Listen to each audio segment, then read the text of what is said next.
as we begin our session today, now several days later, you guys once again find yourself around, back in the Yawning Portal Inn, around that circular table with the Tear Saloon in the middle, ready to embark on your next adventure. Now, you do have, you are somewhat prepared for this adventure. You guys were able to figure out that this, whatever storyline this is, takes place in the land of Mastica. Although very little is known about it, you were able to obtain an object that translates Ancient Mastican. Now, this is Ancient Mastican, not necessarily whatever they're speaking there now, depending on at what time you're going to be even showing up in this storyline. You don't. Other than that, you have the name of the story, the Hidden Shrine of Tamoachan. But beyond that, you don't really have any other information. Are you guys ready to embark? Or is there something else, anything else you would like to do? And Gregory, of course, you have a lead on the dwarf that offers to reconstruct a wizard tower in the middle of the Mirror of Dead Men. I have the notes here. It's not. It's a quest that it's not like necessarily you have to do it right now. Something that. Nah. Eventually, I'd like to do it though. Yeah. It's something that you may, when you're ready, you may go there. Yeah, and he helped me with my quest, so I think I could help him with his.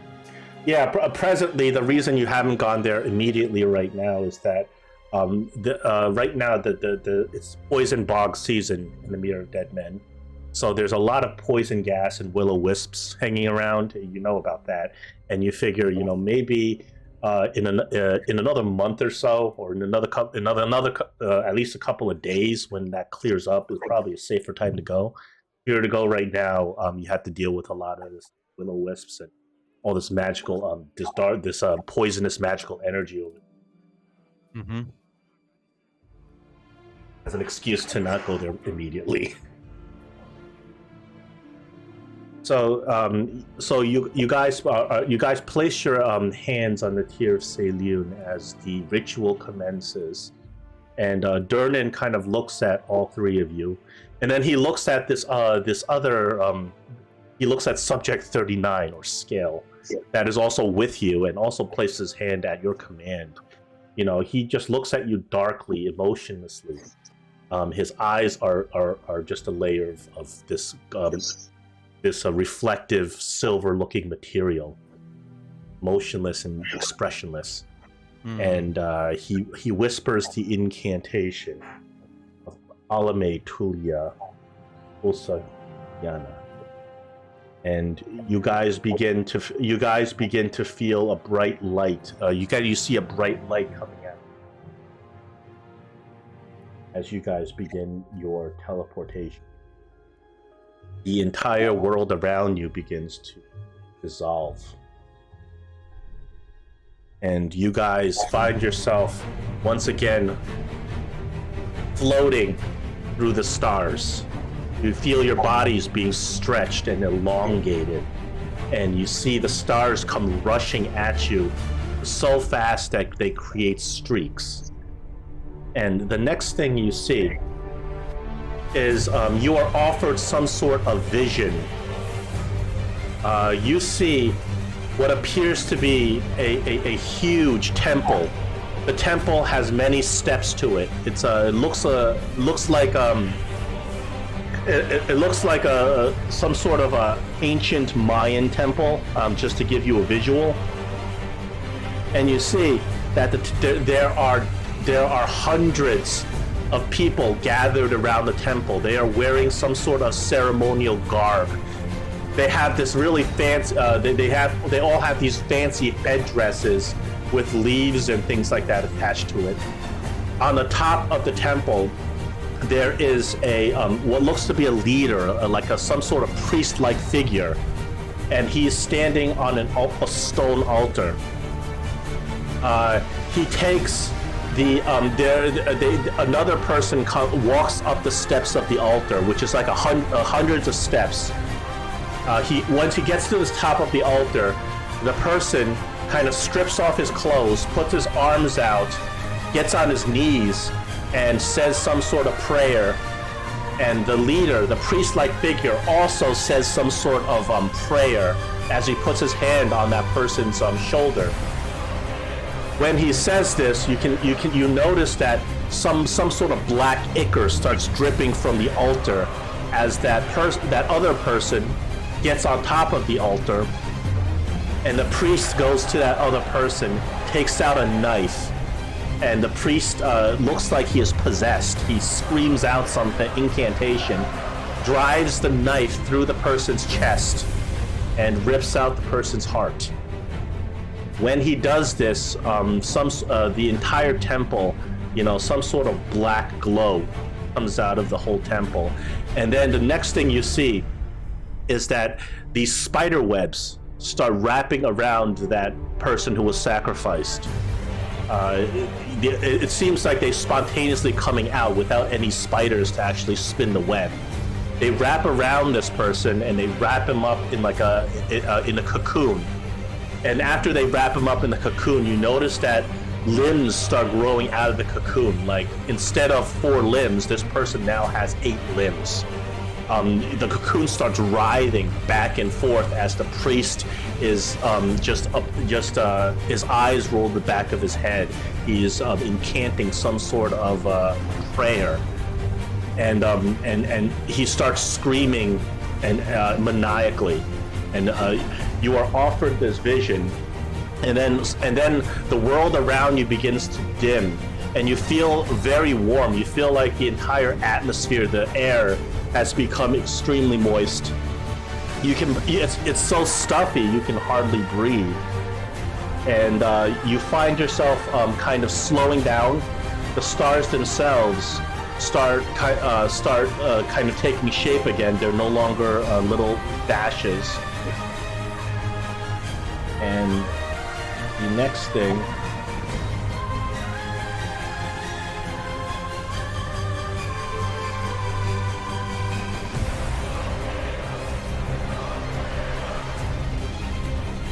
is that you now you guys feel like the world around you begins to form. You look around and you are somewhere suspended in the middle of the air. You are about 100 feet above ground, and you look below you, and there appears to be some sort of mountain, and there's a hole right beneath you as your body begins to materialize.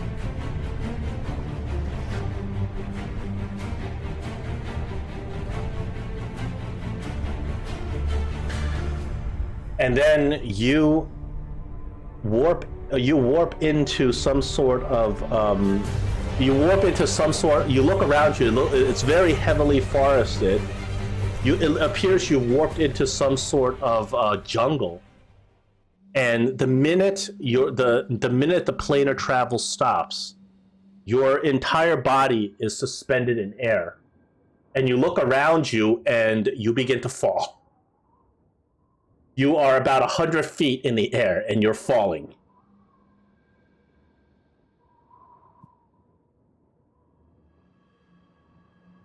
Okay. Anything you'd like to do? Pray. Yes, you pray, but unfortunately, there's no immediate divine intervention that's going on.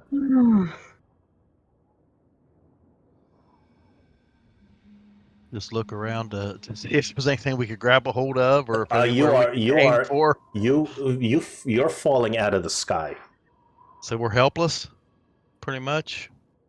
Well, if there's anything you can do.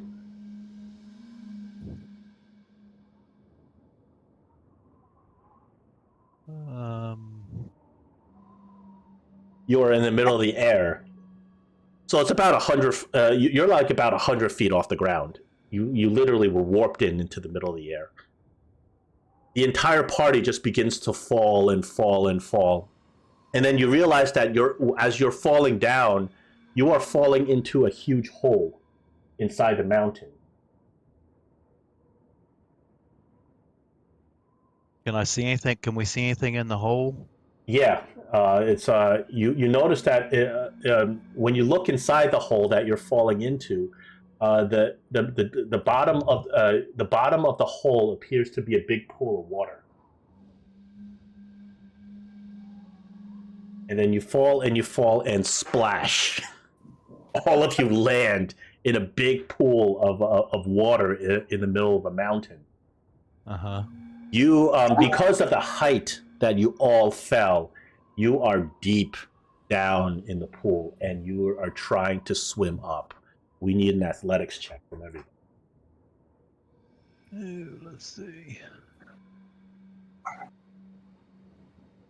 Athletics.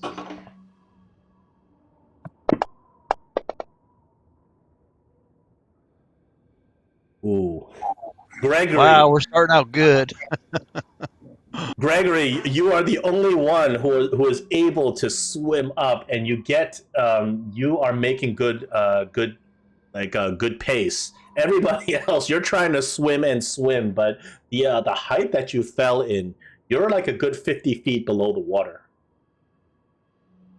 Gregory, after a while, you're able to get yourself up, and your head surfaces. You look around you, you see nobody. You are in the middle of a huge cavern. The water is clear and very still.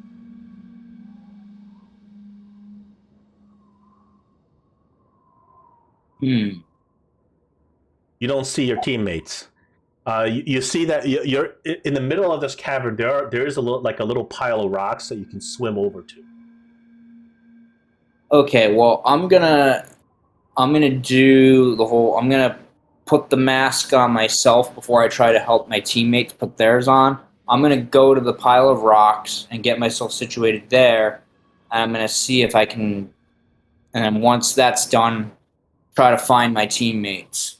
You look around. You don't see them. Well, actually, the water is fairly clear, but the only area that's lit is a stream of sunlight coming through the hole that you fell Can through. I see Lynn? You can't see anything right now. You look around. You're in some. Oh, actually, no. You are able to see Lynn. I think the dark vision probably does apply to water. You see, both of you are equally struggling down Well, below. can I have a potion of water breathing in my backpack. Oh yes. Could I take that and then swim over and then help Lynn, even maybe helping her breathe and things of that nature until we both Well, struggle yes. to the That potion surface? of water breathing is good for a dose. So if you give it to Lynn, you're not going to be able to drink any yourself. No, what I was saying is I would take the potion of water healing and then go over to her, and then I could help her with like mouth to mouth breathing or whatever as we try to get to the surface of the water. Okay, so you are able to quickly take out the potion of water healing and drink it yourself. Lynn appears to be struggling. You rush over to her to help her. You see that your new friend, he does nothing. He just sits there motionlessly sinking. You swim over to Lynn, and Lynn, you may roll yeah. No, go ahead. Yeah. No. So you see Drake. Not Drake. I'm sorry. You see Gray. That's all right. You see him swimming over to you. Now it's now. What would you like to do? It'll take you Can some time I to get over to her. can I try the athletics check again? Okay, so you'll try to swim again. You are going to take a little bit of damage. And this time I'd like to use inspiration. Okay, hold on. You do take 1 point of bludgeoning damage as you start you start choking a little bit on the water, but you may roll the athletics check. Okay. Excuse me.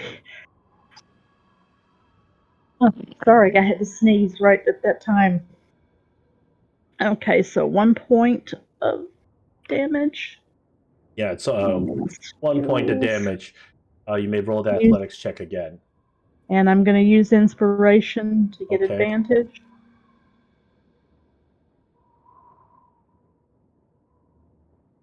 Did that go through? I saw something go through. but it didn't give me a result. See a 14 dice on the. There's There's a 16. yeah, I saw the 14. I did roll did You show get 2 dice, +2, but I so only see yeah. one. But oh yeah, it dropped to 14, so I guess I had 2 14. Why did I only see one die? You are able to successfully swim up pretty quickly. You swim up about 20 feet. There's still about 30 feet of water. You can see the top. You can see where you're heading. And Gray, you are under the effects of the potions of water breathing, so you may swim wherever you want at your leisure. Now, to make it, just to clarify, Lynn can control our friend with just with her thoughts, or Yeah, but presently she's drowning, so she probably is not interested okay. right Well, now. I just wanted to, I didn't know if she had to actually verbally say something. So okay, then I Yeah, go ahead. you know that this headband that you guys recovered from the Mind Flayer allows her to give orders to your new friend, but not he doesn't. Your new friend doesn't actually communicate. Doesn't Right, seem like he okay. has like a will or anything. Okay. All right, so I'll Gray, would you like to do anything? You can see them coming up now. You can see Lynn coming up.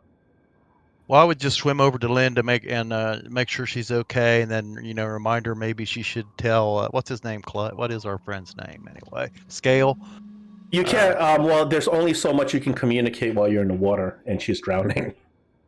Well, I swim over to her, and I grab a hold of her and make sure she's able to stay up and stay above water, and that she's safe.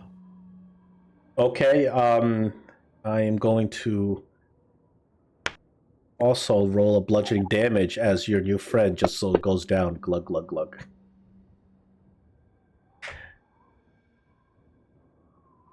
Next turn, Gregory, you see Lynn. You can see her now beneath the water. She's about 30 feet down. You are safe on dry land at this point. Ooh, what can I do? Let's see. Do I have anything that I can use to help her up?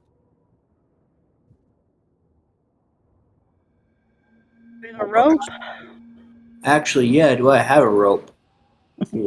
Perhaps you. You do have rope. I see it in your inventory. I have a whole bunch of scrolls, and I have quarterstaff, calls feather token. No, where's I see a rope in your inventory inside your belt. Yep, 50 foot of rope.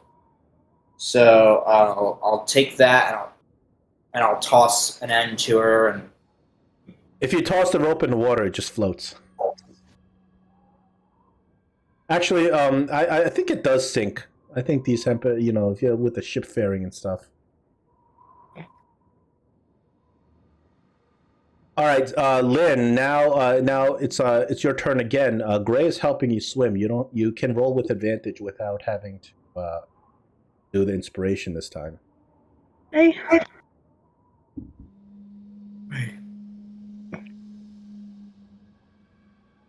Lynn, that's pretty good. Yeah. I think that'll get you to the surface. 20. Yeah, you beat the high DC. You are able to get to the surface. Your head pops out of the water, and you take a deep breath in a musky, moist air.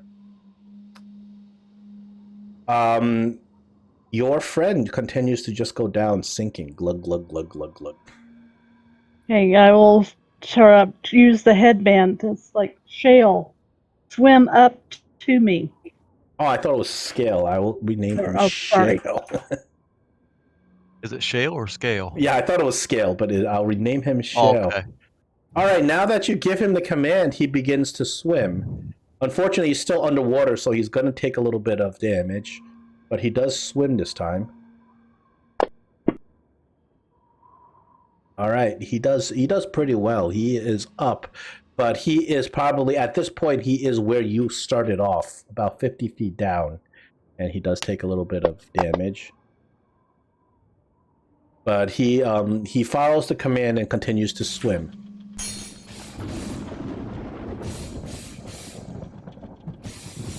All right. Anything you guys want to do at this point? I'll give you guys a turn before he tries to swim again. Well, can Gregory throw the rope to him, and then Lynn order him Well, to like, grab the rope Actually, and do I help him? still have those goggles of dark vision? Yeah, you can. He's like 50 feet down. That's about right at the maximum of the rope. Yeah, which I can see 60 feet with the goggles. How are you going to get the rope to him? See, do I have something that I can use to weigh the end down? See, what do I've got that I can use to weigh the end down? Let's see. Lynn has a grappling hook. That'll work.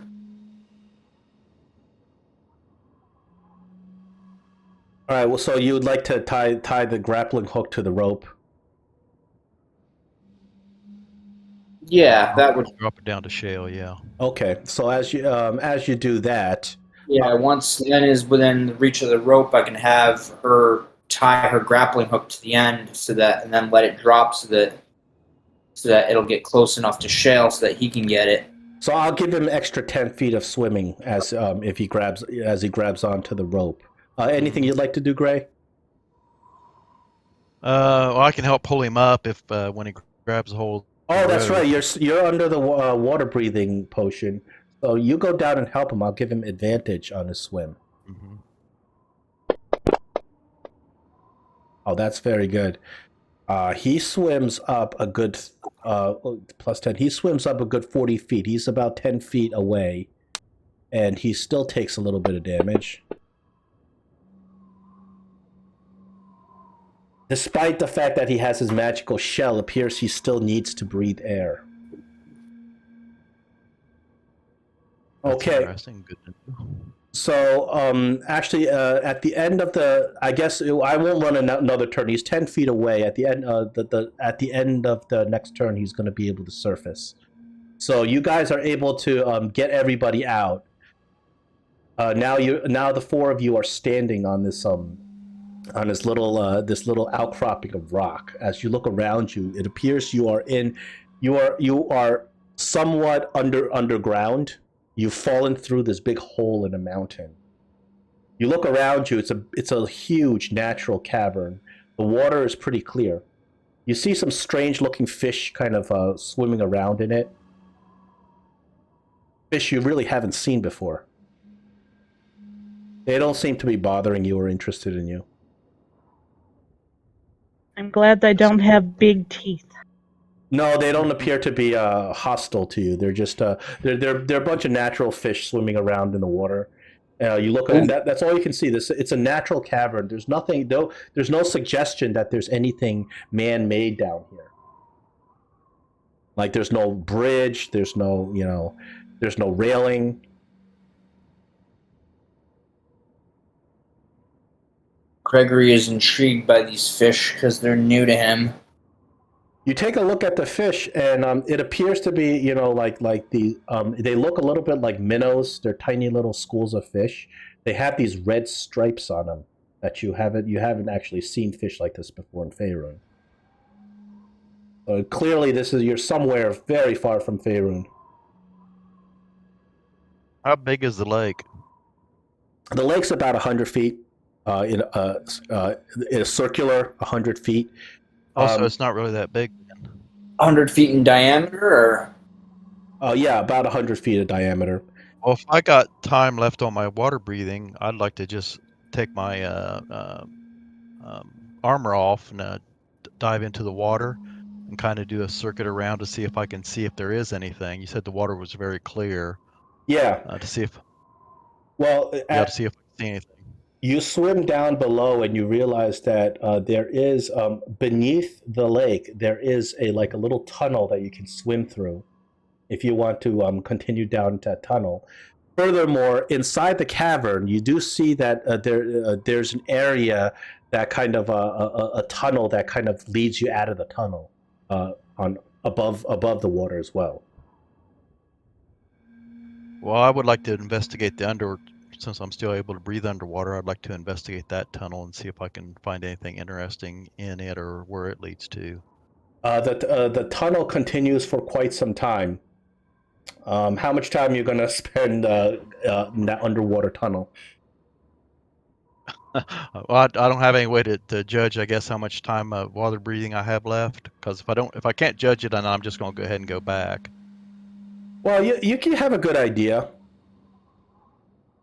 Well, I'd like to swim on a little farther to see if I can see anything then. Okay. You swim beneath the tunnel, and it's the tunnel kind of twists and winds as it's beneath the ground. And if you swim, you swim. How long does the water breathing last? See if you have I don't enough know time. because I deleted it. I deleted the bottle out of my okay. inventory. Let me look it up. Let's see how. You would know how long it lasts, so you have a good idea of how long. It's 1 hour. So Okay. you can spend a lot of time down there. So if you continue down this tunnel, it winds and bends and kind of breaks off in different areas. It's a little bit labyrinthian if you wanna spend a full hour to explore. Well, I wouldn't have really. I'd only have half hour really because You wouldn't obviously. So you continue down, and eventually, after about like 300 feet of swimming back and forth, you realize that the water does go up to the surface, and you notice light coming down into the tunnel. It goes up to the surface, and you swim up to the surface, and it actually leads to some sort of stream. Some sort of stream that's been pouring water down here. You pop your head out of the stream and you look around you, and it's just nothing but dense forest. You look at the plants; they are nothing you even recognize. Okay, well, it took me a half hour to get there, so there's really no way that my It took friends you could come. probably less than half an hour. I wouldn't say Yeah. it took you that full half an hour. Well, so do I see anything interesting, like any man-made markers No, or wherever you are, paths? it's completely natural. And this forest that you're in is so foreign to you that you don't even have that favored terrain on it. It's a jungle. Yeah, right. Jungle would be completely different. Okay, well then I go back to the group then and report that what I found, obviously, which wasn't much, but at least we know what the terrain around us looks like.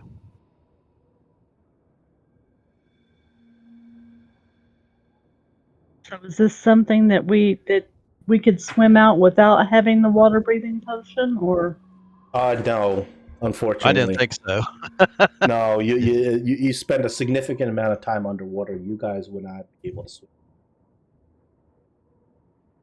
But it looks like the only exit you really have, unless you're able to fly out of that hole, is that there is an exit out of this cavern. Okay, So while so Gray's down there swimming, you guys go over to investigate that only exit. The exit winds a little bit.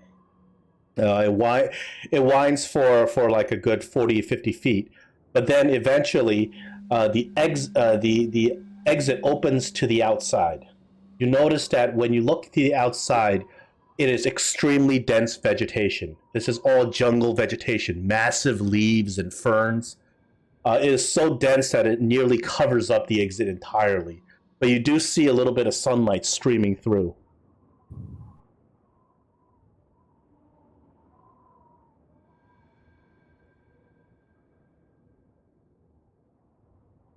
And then eventually Gray comes back up. okay, then I'll put my I'll dry off somewhat, and then I'll put my armor back on, and then I see them, and I'll walk over to where they're at, and I'll look around in there and see if I can perceive anything out or hear any. Listen to see if I hear any kind of animals or anything like that, and also look around to see if there's any pathways or if it's going to be easy or hard to get out of this cavern. Well, you may roll a perception check. It's not hard to get out of the cavern. You just, the exit's right there, but you realize once you get out of the cavern, you are going into dense forest. Okay. Can I get guidance, Lynn? Yep, absolutely. Let's see. Let me get that from that one. You guys see the water. You're all out of the water, but you see that you notice that the water had been completely still. At once Gray came out of it, and you waited a few minutes. The water became completely still. You guys turn around and you notice that the water rippled a little bit, but there's no origin of the ripple. It's not like something hit the water and then ripple came out of that origin. Ooh. Wow. You didn't need guidance. Yeah, Gee. Gray. That's a fantastic roll. You perceive a tremor on the ground, sort of like an earthquake. It lasted only for a split second. Boom. But it was very faint, very subtle, but you noticed it. I think it's part of your naturing ways. You notice that there's some sort of a natural kind of a shake of the ground. Do I have any idea what it is? No. Well, You know that this is not something that typically happens just in the ground. An earthquake can cause this, but an earthquake is very violent. This seems to be a very subtle tremor. Okay, first thing I do is tell Gregory and see if there is if he has any knowledge of what it might be, and then I make sure that we all are quiet and are being very careful and as stealthy as possible. Should I roll a nature check to see if I know what it is? I won't ask for a nature check. What I will ask for is a straight intelligence check. To use your logic and reasoning to kind of figure out what could cause a tremor on the ground. Yeah. Okay, just a raw intelligence? Yeah, just a raw intelligence check. All right.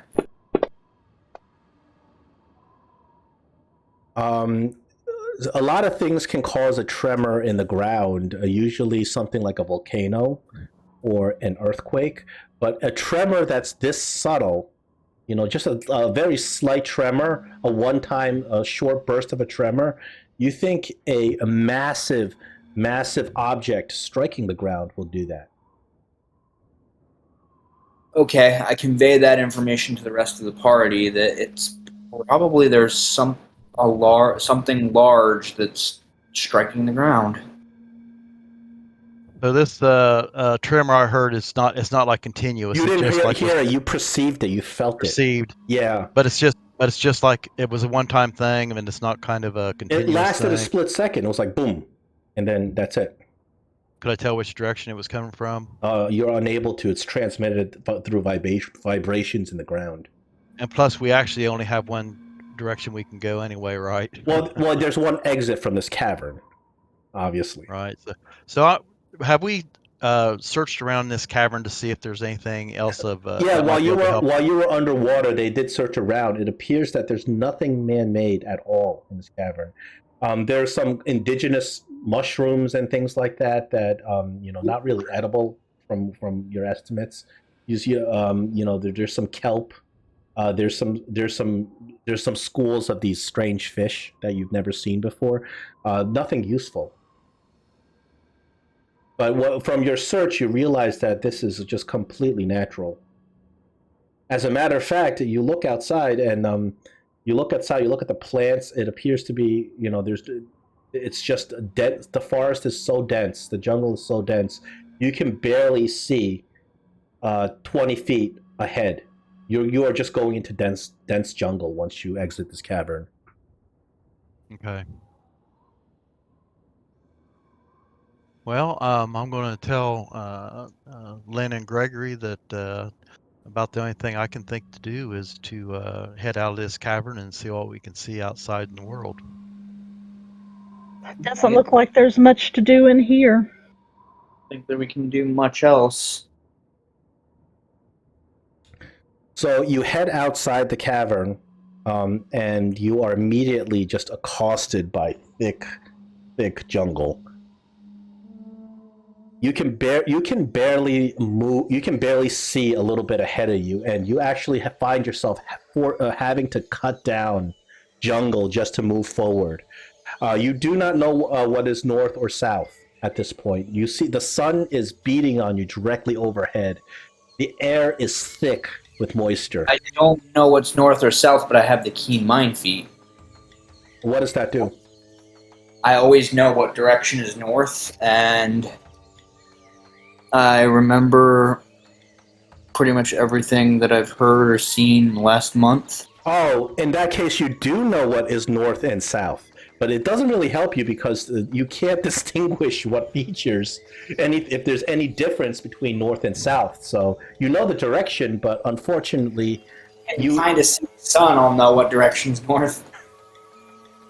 Yeah, you look at the sun, you see the imperceptible motions of the sun, and you are able to figure out what's north. Unfortunately, beyond that, there's just no distinguishing features between directions because the forest is so dense.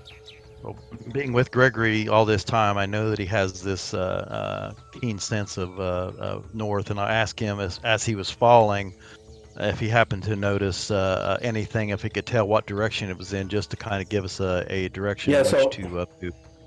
Well, the cavern is facing to the south.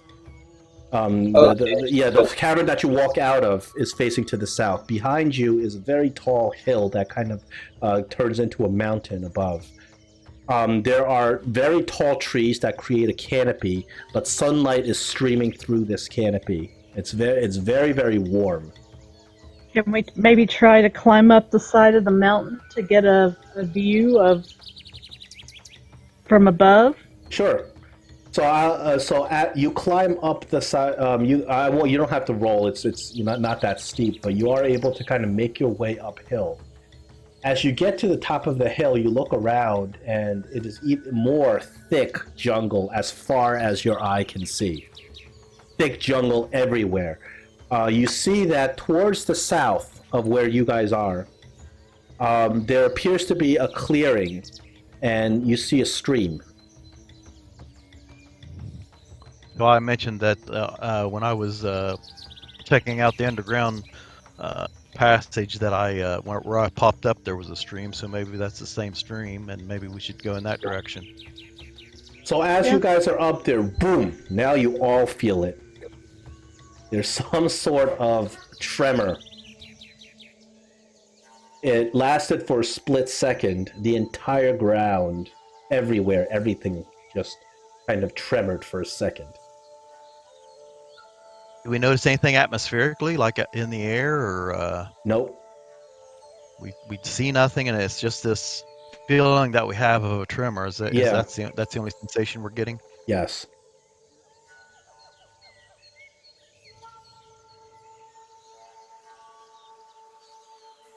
Well, I think we should head the for tremor is. We can't do anything about that part now, so we just need to find people or. There's no sign of any form of civilization whatsoever. It is quite literally jungle as far as I can see. Maybe way back, way, like hundreds of miles in a distance, you see maybe some mountain ranges. But other than that, it's just jungle, and there's a little bit of a stream to the south. If we assume that the vision that we saw is of a place where people were, even if they're the vision that you saw was a heavily populated area. Just imagine like a Aztec temple. But with the time difference, we don't know whether that was current time or if the place is in ruins. So I still think what you saw clearly is nothing. There's no sign of anything like that around.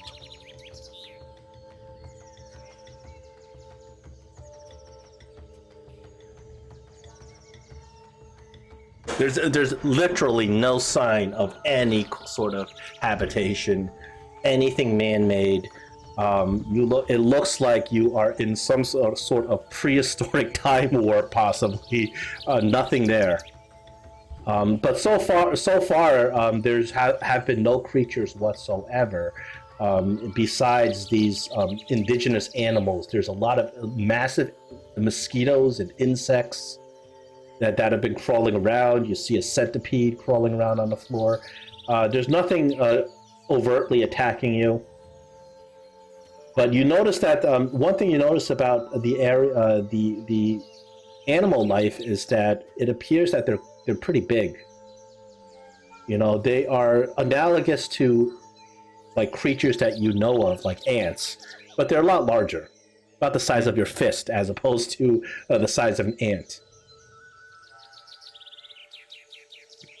Well, I think we head south towards the stream. Yeah, that might be a good start. Picking ourselves very carefully and being observant of our surroundings. To, like I said, we've seen strange creatures, so there could be even stranger creatures that would attack us on the way. So making sure that we're kind of aware of our surroundings as we go. Okay, you make your way south. Do we have a marching order? Well, I'm going to go first, and then I would like for Shale to follow me, and then however the two, probably Gregory bringing up the back. But that's up to them guys. Yep, that sounds good. Okay. I was thinking having like me between Shell and Lynn.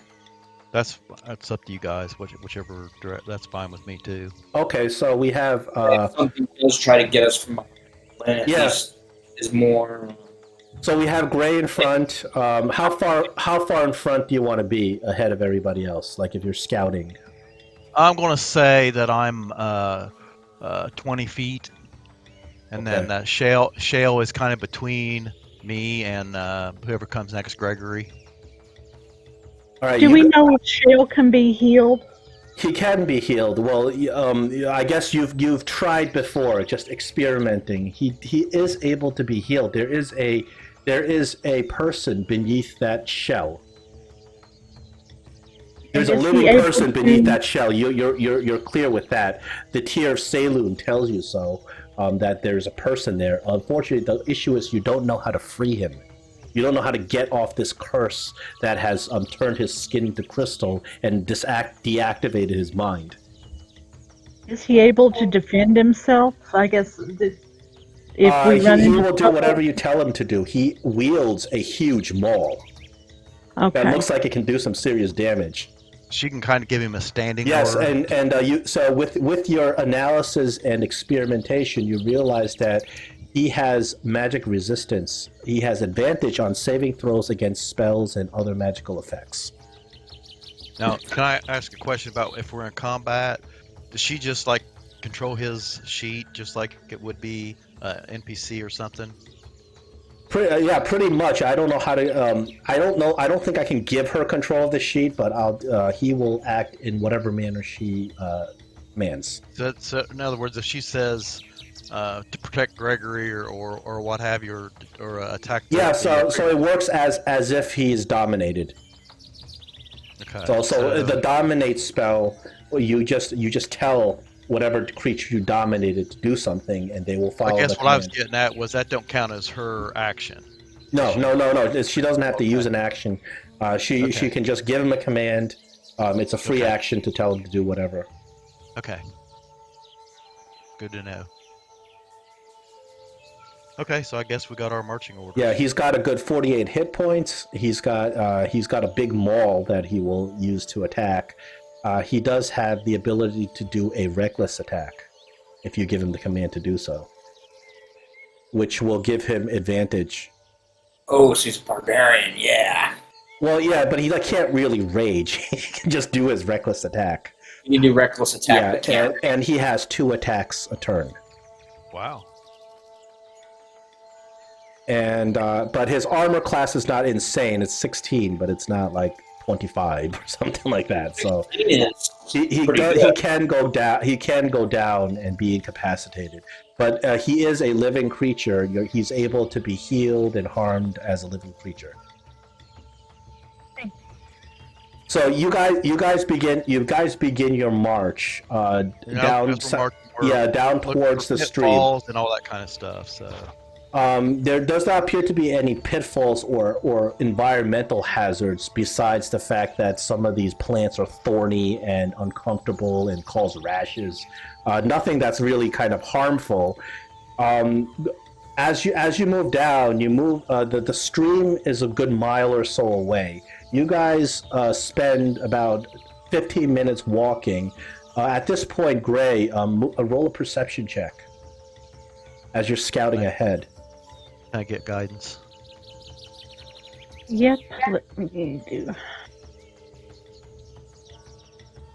This goes in a tower, doesn't it? John. Yes. Yeah, I forgot that the last time. Did it give me my guidance? Yes, you got your guidance, and wow, you perceive what you think are two creatures.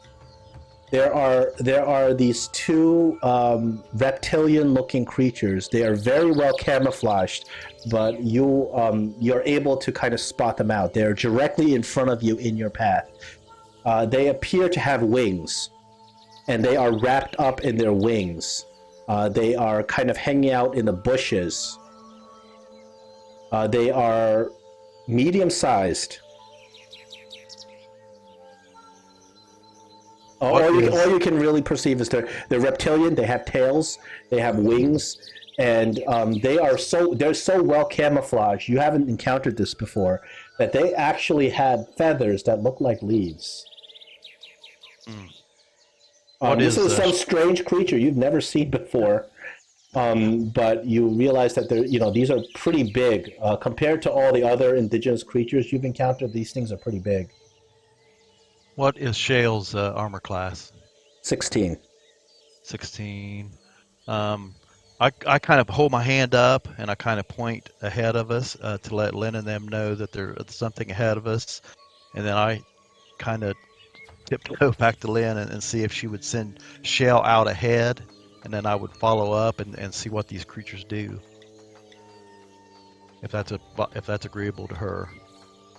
Well, I don't really like the idea of just sending him out to see what they do. Well, I'm going to follow right behind him, so if they attack, we'll attack right back. I'm just saying, I think he's got the higher armor class, but I'm not. That was my idea. He's also got more hit points. He's taken a little bit of injury from drowning. I actually do have higher. I actually do have higher armor class. So if that's the case, I'll just ask if he can follow right along beside me, and we'll both. And then we'll go way. too, because her armor class is higher than his. Okay. All right. Well, let's do that then. We're going to start walking towards the creatures and see what they do. How close are you getting to the creatures? Are these things that can be avoided on the trail, or are they right in our path, or? They're in the path that you're walking. So we can't get by them without detouring? No, this is all forest. You can just walk around them. Yeah, why do we care what they do? Okay, what I'm gonna do? That's what I'm saying. I'm gonna cast mage armor on myself so that to target myself here. Click on myself and cast mage armor. Well, then I'm fine with walking around them, but we still need to make sure we keep an eye on where they're at and keep an eye on where we're going. Well, tell me how close are you gonna get to these creatures to check them out? Well, we're how far away are they? I don't think you said that to begin with. Right now, you perceive them a good 50 feet away. Good 50 feet. Well, as far as I'm concerned, we could get off the path now. Yeah, and just give them a wide berth, unless I don't think they're not what we're here for. You don't know if they're intelligent. They are friendly creatures that will say, "Oh, well, come to our cabin and enjoy our meal." Or yeah, well, I don't want to. That's why I don't want to just attack them or anything. Yeah, but the thing is, they are big creatures compared to everything else you've encountered. They are clearly reptilian and they fly. So I'm sorry. part. I'm just going to They're- say And they're if we're sleeping. They might be grumpy if we wake them up. yeah, and if it's no problem for us to get around, we'd be better off where there was a little bit more trees and stuff around us, where it'd be harder for them to fly at us anyway. So we might as well. Well, there's nowhere you can go where there's like less trees. The forest is unilateral and dense. You know, it all looks the same, but you can certainly get out of their area and just walk That's around what. them. Yeah, that's what I would prefer to do too. All right. Would you? So the party decides we don't want to encounter these creatures, and you just decide to kind of circle around, getting out of their path, and not going anywhere around them. As you are doing this, boom! Now there is a pretty firm tremor. This is clearly, this is the kind of, the tremor is now a lot stronger, and some of the leaves on the tree actually move. And as that happens, you guys have your eye on these creatures. One of them kind of stirs, unwraps his wing for a second, and this is what he looks like. He kind of looks around, a snake-like tongue comes out, slithers around, and it goes up and down. But you guys are keeping your distance, and then the creature doesn't notice anything, and then goes back to wrapping his wings around him. Well, I think we continue quietly on then. Okay, you guys avoid this creature, and as you are nearing a good 30 minutes later, you realize that you're nearing the stream. You can actually hear, possibly, you think you hear a stream ahead at this point. Did you say a scream? Oh, a stream. Stream, yeah. They said scream for a minute. I said, oh crap. No, but as you get here, the tremors return. Now the tremors are frequent. Boom, boom, boom. And everybody, you actually feel the ground slightly shaking. It actually stops you because the tremors are kind of getting frequent. Boom, boom, boom. So, do we have any better sense of which direction they're coming from? I guess right straight ahead of us, since they're getting stronger. You think it's behind you. Okay. Should I look behind me and see if there's anything coming from behind us? You turn around, you don't see anything coming from behind you. Although now, because the tremor is actually making audible noise, you think it's coming from behind you. It is this rhythmic booming. Boom, boom, boom.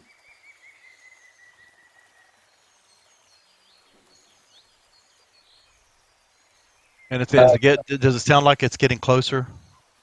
You can't tell if anything is getting. You can't tell if it's getting closer, but you do notice that the tremors are getting stronger, because now you can actually feel the ground shake each time this tremor hits, and the tremor lasted for about half a second. Is there any cover close to where we're at right now? Like thicker bushes or something that Everything we can is get behind? quite literally everything is cover. Everywhere you look, it's cover. Well, I still don't know what this is, so I'm thinking maybe So you're ahead, right? Yes. You're ahead, and all of a sudden something whooshes right past you, whoosh, and you notice that an arrow lands right next to your feet, about an inch away from your feet, not striking them. You look up, and you can't see where that arrow came from. You go down, you look at the arrow. This is a very crudely made arrow. Does not look like the arrows you would find in Faerun that are made by Fletchers. This arrow looks like it was hand carved with like some crude knife. And there's like a obsidian arrowhead attached to it, wound up with vines, and the feather of the arrow is some sort of weird feather you don't recognize. We're in a foreign place. That's all I can say. Yeah, you're So in a very foreign place. But somebody fired an arrow at you. I mean, this an arrow is an arrow. In all different civilizations, people come up with bows and arrows. An arrow is an arrow, and clearly, this arrows are it's unmistakably an arrow. can I tell the general direction in which Yes, this the arrow came direction from? is the opposite direction of where those tremors are coming from. But you absolutely do not see who fired the arrow. The forest is too thick and too dense, and you look at the trees, and it's just they're silent. So that it's coming in the direction of the stream. Yeah. That kind of seems like a stop where you are kind of shot. Well, so we get a choice. We can go to a guy with towards a person with primitive arrows, or we can wait for the person who makes trimmers out of the entire earth. I don't think that's a person coming after whatever it is. Well, if it is a person, it is incredibly big. Well, I didn't mean necessarily mean Yeah. a person, but Yeah, I like but, a creature or something. If it is a creature, it is incredibly big to make that kind of a tremor. Maybe we should try like holding up empty hands as if to show that we come in peace, and maybe just sit, and whoever's watching us might decide that they can communicate instead of just shooting at us. I'd kind of rather not do that. I don't necessarily want to attack him, but I still think we should stealthily continue in that same direction. Maybe we can kind of put our hands up Lynn and looks wave. at her armor and her stuff, and Shale is like stealthily. Shale doesn't stealth very well. He will try to stealth if you command him. I can cast Pass Without Trace to help us. Yes, you can. Yes, if you can cast that, obviously. If you want us to do that, but I don't mind. I don't necessarily want to go in and rush and attacking somebody, but I don't want to necessarily, give up to him either. Well, the arrow didn't hit you. You Right, had so a bad experience I was actually thinking it might have been a warning arrow. No, you've had a bad experience with random arrows coming out of nowhere actually hitting you. This one stopped 1 inch next to your feet. Okay. It literally landed 1 inch next to your feet. Well, Lynn, I will go along with if you want to take the lead and do the hands-free thing, and I'll drop to the back, but I'm still going to keep my bow and arrow at the ready.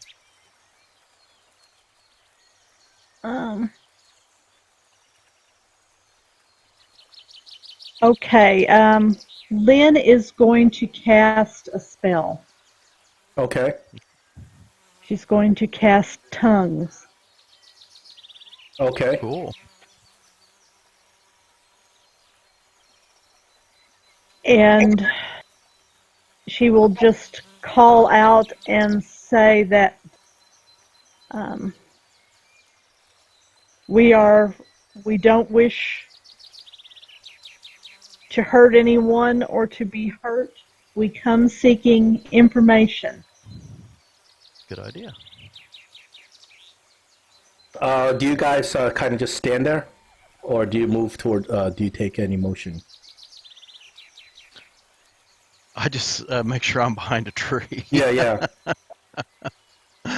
Other than Then that, we'll I'm kind stand of there in the open. Yeah, So, I'm trying to you speak out, casting this spell, and your voice is carried by the magic of this spell, and it kind of goes into the forest.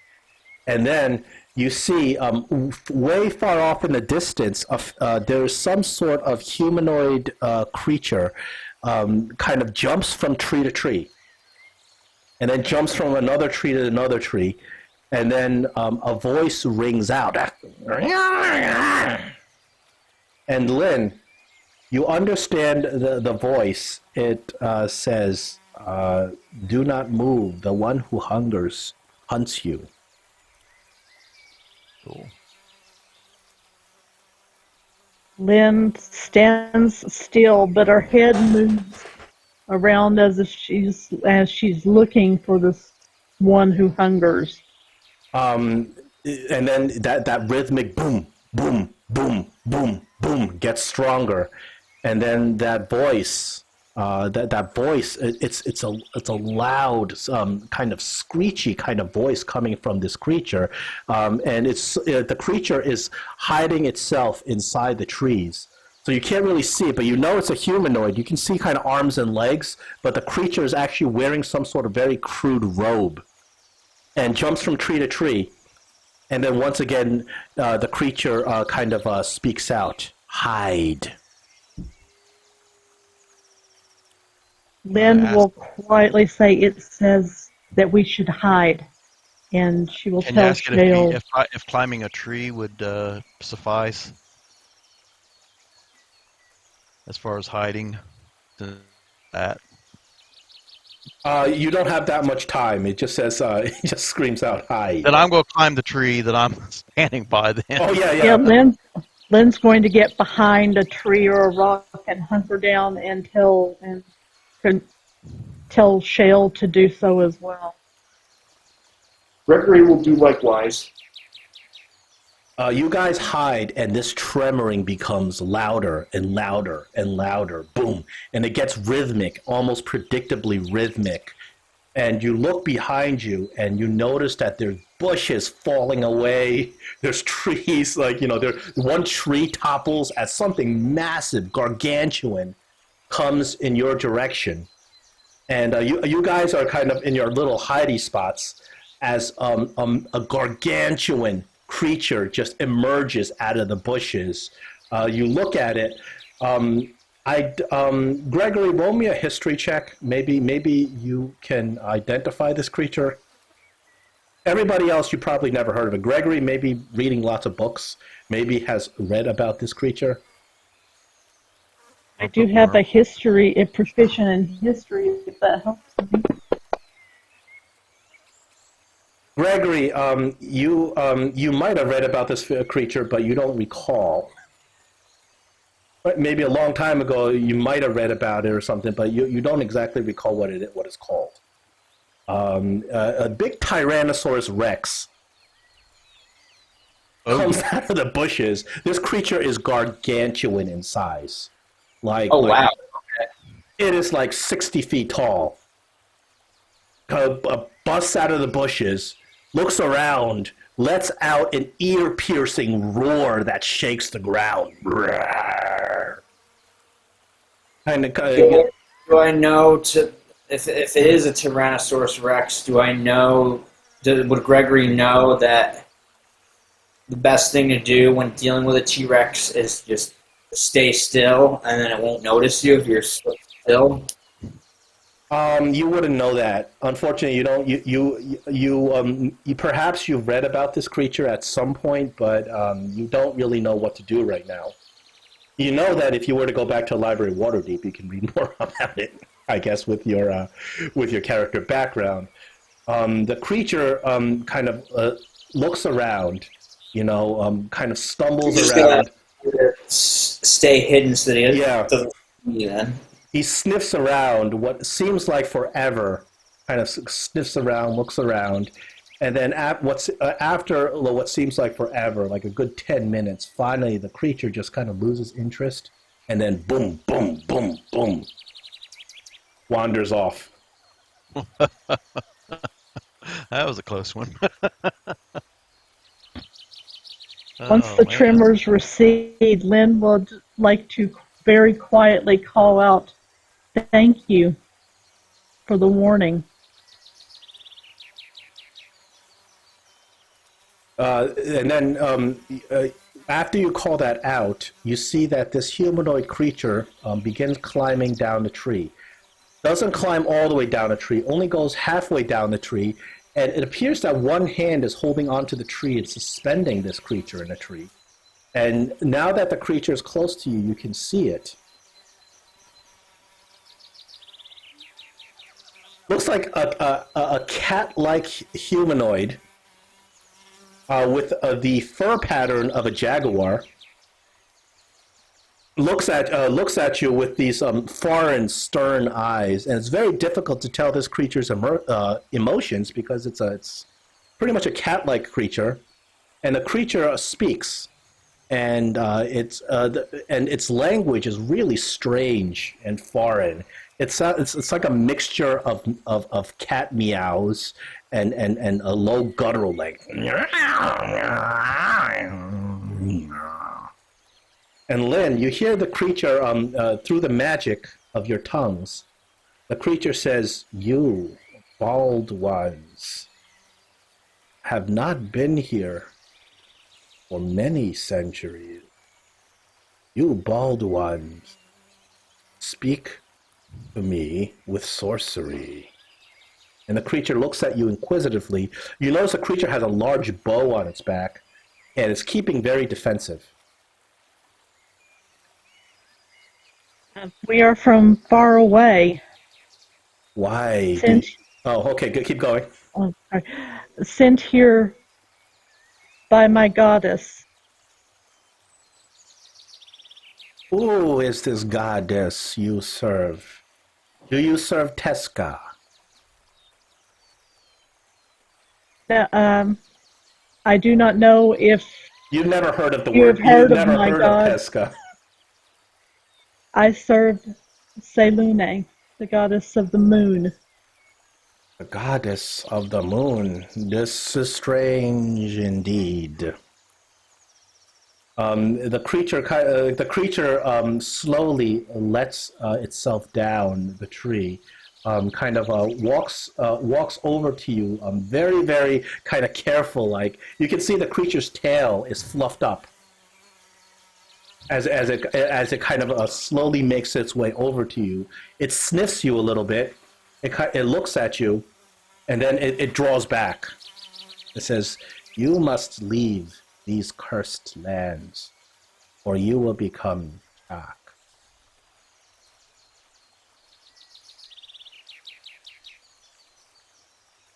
We seek a temple with that others, bald ones like myself, once gathered at. Do you know where this might be? The creature lets out a hiss. Tamoachan. You seek Tamoachan. And Yes. then the creature looks very pensive, like defensive, and you can see that it's, actually its claws are out.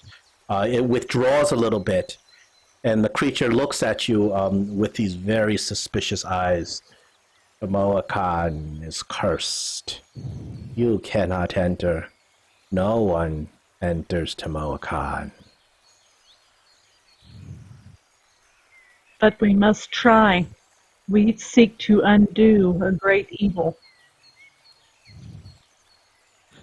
Can we understand what Lynn's saying because of her spell, or are we just in the I dark don't think the rest of no. it? I think you're just sitting there watching this exchange. Actually, going. don't think they should be able to understand because Lynn is just speaking in her normal language. Yeah, Right? you understand You what can hear- Lynn is saying, I guess, but you don't understand what this creature's saying because the tongues only apply Would to her.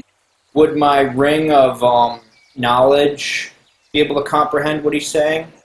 You take out your ring of knowledge and you try it. What he is speaking is apparently not ancient Mastican. Okay. Do you want to do anything else with the ring of knowledge?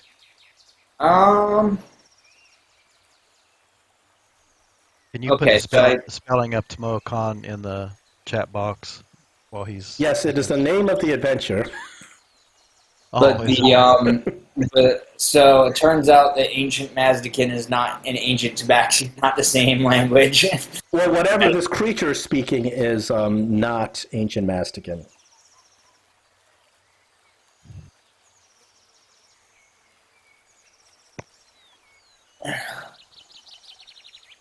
I just suggest to Lynn, I kind of guess what the conversation's going, that she tells him that her god has sent her on a quest to go to this place.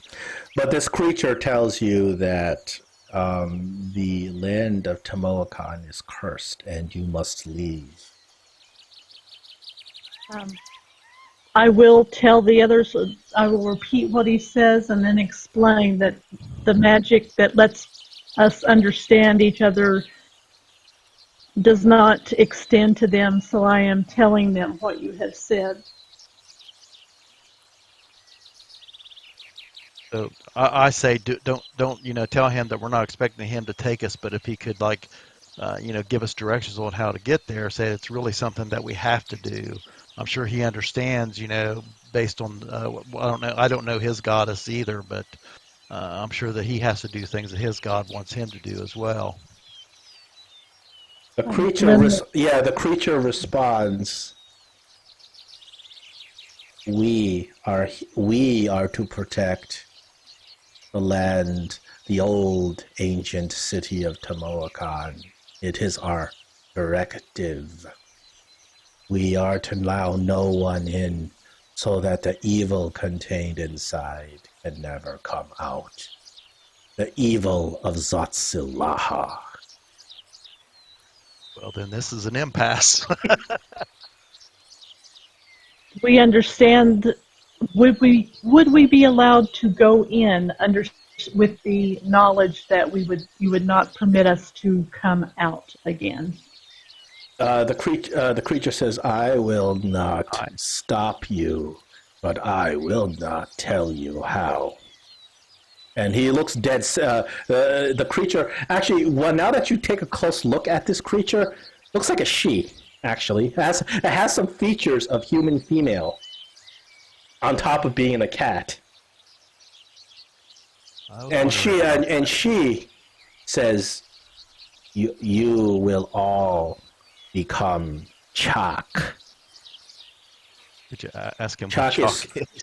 Chak is spelled Chaak. AC.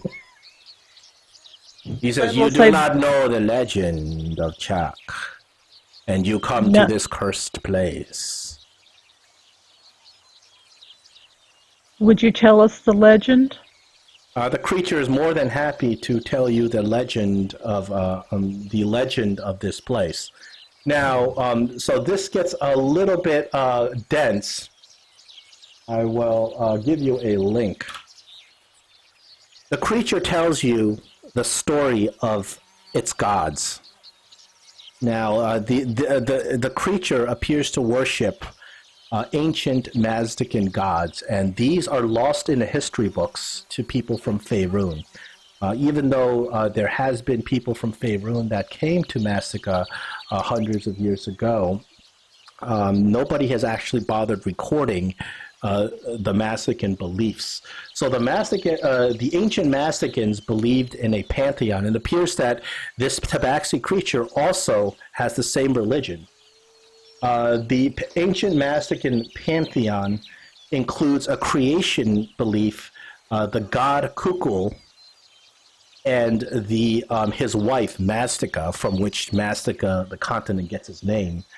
They were the progenitor gods, sort of like if you think of it as Kronos and Gaia. And they gave birth to two sons. The first son was the god Quotal, and then the second son was the god Azul. Even though the Quotal was first born, the Kukul favored the second god, Azul, and gave Azul control of all the lands. Quotal initially was a god of goodness and light, became very, very jealous and withdrew from the pantheon.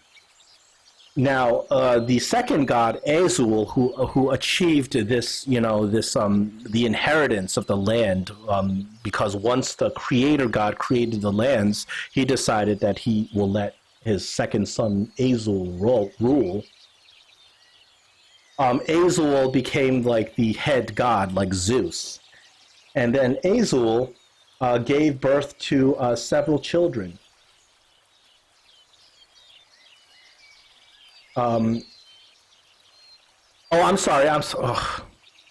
Zaltek was not his name. It wasn't Azul. It was Zaltek.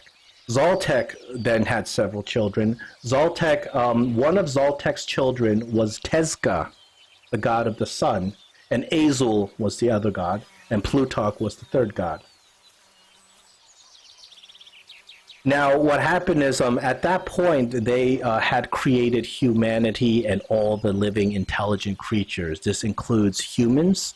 This includes a cat-like race called the Tabaxi, for which it appears that this creature, now she identifies herself as Kerber, is a member of the race of Tabaxi. She says that when humans were created, they were given a massive amount of intelligence and power. They were given the ability to control magic.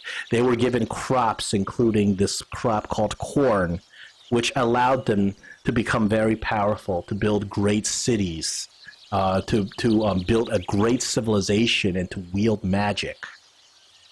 The civilization continued to grow. And the civilization worshipped Zoltek. Zoltek is the equivalent of Zeus. Civilization continued to worship Zoltek for a long time, and what happened is they grew increasingly powerful. And the gods, including Zoltek, Zoltek is the progenitor god, but Zoltek, Azul, Tezca, Plutarch, those are all the gods. They saw that the human beings were getting too much hubris. They were becoming increasingly powerful. They were getting very comfortable, and they were beginning to forget their devotion to the gods. They were acting on their own accord because they had become powerful, wielding the magic. And all these gods felt that, you know what, these humans needed to be reminded that we, the gods, are their progenitors. We created them, and they need to worship us, and they need to be divine, or else otherwise they're going to go off on a wayward path. And at that time, that is when, remember, way in the beginning, the progenitor god, Kukul, had two sons. So his first son, that had been sort of ostracized and outcasted and had gone off to wander on his own, that is when the first son comes back into the story. See, the first son, his name was Quotal. He thought that he deserved the inheritance of the gods because he was firstborn. But the problem is that he was always somebody who kind of felt that, you know, he always deserved more. He was greedy. That's why the progenitor god did not give him the inheritance. He felt that there was darkness in him.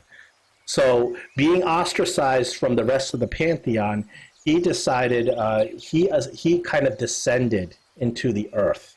He got mixed in with the darkness and evil in earth, and slowly, with much resentment over the millennia, he became evil. He became hateful. He became a god of dying and death. He saw these humans that these other gods created, and he was hateful and resentful of these humans. He would go and just for his own pleasure kill these humans. And then he realized that he not only did he like killing these humans, he killed them and drank their blood. And he realized that drinking the blood of humans reinvigorates him, makes him powerful. So and this is unknown to the other gods. So the other gods were kind of debating, what are we going to do with these humans that have lost faith in us? When Azul comes back and says, brothers, I have been lost for a very long time, but in this long time I have gained massive amount of wisdom, and I believe that I can solve your problem. There's no hard feelings, you know, I understand why Father favored you. But now I want to come back into the pantheon, and I want to, you know, contribute. So Azul says, I know how to get the faith back into humanity. He says, I will go down to the humans, and I will bring trials upon them. I will make them suffer a little bit so they will once again reinvigorate their faith to you. So Azul goes down, and the other gods, not able to decide on what to do, just allow Azul. They don't have a reason to mistrust him at this point. They allow Azul to do what he offers. He goes down to the humans, and he introduces the humans to dark vice, necromancy, greed. He changes the belief system of the humans to become this foul, evil belief. He demands sacrifices, human sacrifices, wherein people are killed, their hearts are removed. Which you realize that is the vision that you were given.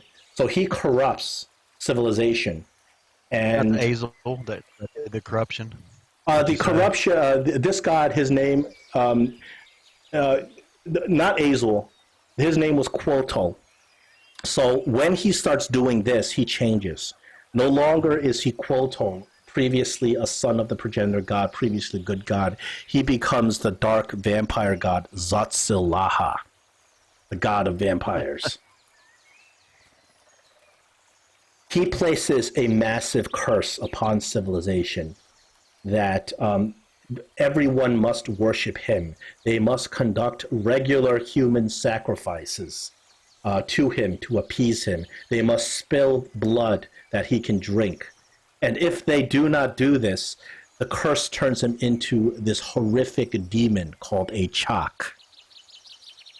The center of this civilization was a city, a massive sprawling city called Tamoachan. Thus the name, the hidden shrine of Tamoachan. And it appears that that's the area that you guys are in now. What Zotzilaha, previously known as Quoto, did is utterly decimate and destroy civilization. The other gods were looking at this. Obviously, they realized that they made a big mistake allowing Zotzilaha to go down and affect humanity. Zotzilaha doesn't just stop with humans. He begins to corrupt everything. He corrupts the tabaxi. He corrupts the land around him. Everything becomes evil. It starts dying. The land surrounding starts dying. Civilization crumbles and becomes a ruin. He nearly causes an apocalypse. But as he's doing this, the other god says, we have to intervene, or else Zotzilaha will destroy all life. But Zotzilaha had become extremely powerful. Now given the ability to go down and absorb souls, he'd become so powerful that most of the gods were thinking, well, I don't know if I'm a match for him at this point. The only god that stepped up and said, I will destroy Zotzilaha, was one of the sons of Zaltek. His name was Tezca. He said he went up and took the sun, and at that point became the god of the sun. Tezca came down and said, I will fight Zotzilaha. So he took the very power of the sun itself and struck it down directly on top of Zotzilaha. The power that he used to strike down Zotzilaha was so immense that it buried the vampire god deep beneath the earth. And there, Zotzilaha is trapped. And Tezca used the power of the sun, directed its power to forever shine on Zotzilaha so that he may never come back out and reemerge and corrupt the land again. However, the damage was already done to humanity and to human civilization.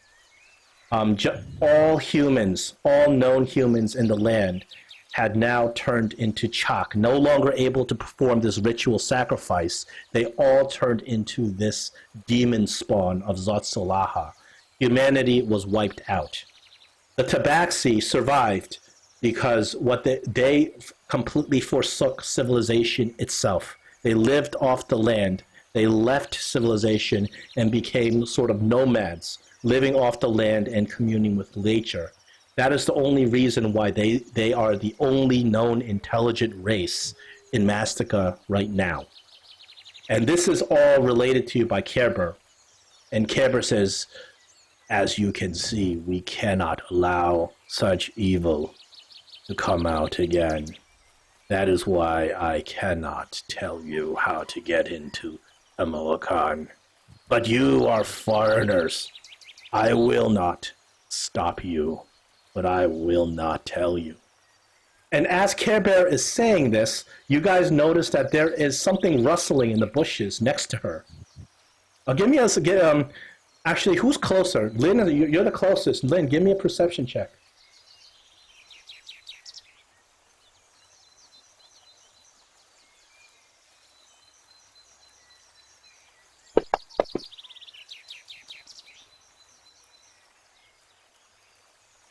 Lynn, as Care Bear is telling you this story, a little creature pops out. It's a little child tabaxi with an Ewok bow. Pops out, looks around, trying to hide, and then Care Bear looks at this creature, and then hisses, so swipes at the creature, and says, "Little one, leave." And Care Bear looks at you and says, "Little one does not know what he does. Leave, little one." And then the creature runs off, scampers off.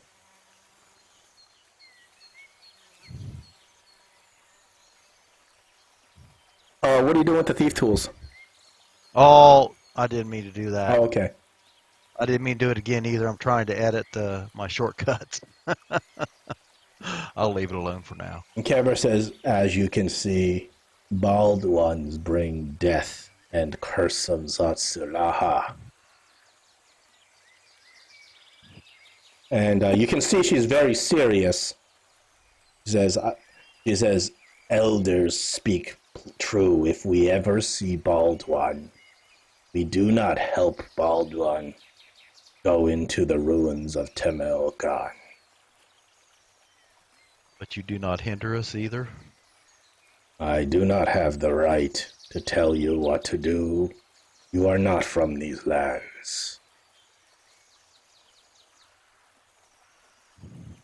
Well, I would like to, just as a thank you for helping us with the T-Rex, we have a longbow in our party sheet. I'd like to present that and plus 20 arrows, 20 of our arrows, of my arrows, I should say, to him for helping us out. Oh, yeah, it's a her. I'm sorry, yeah. I knew that. She takes She don't understand me, so she's not. It didn't make her mad. She takes your bow very happily, having not seen a bow this finely crafted. "You are from very far indeed." Very thankfully, she offers you all, some food, some kind of some like hunted dinosaur meat.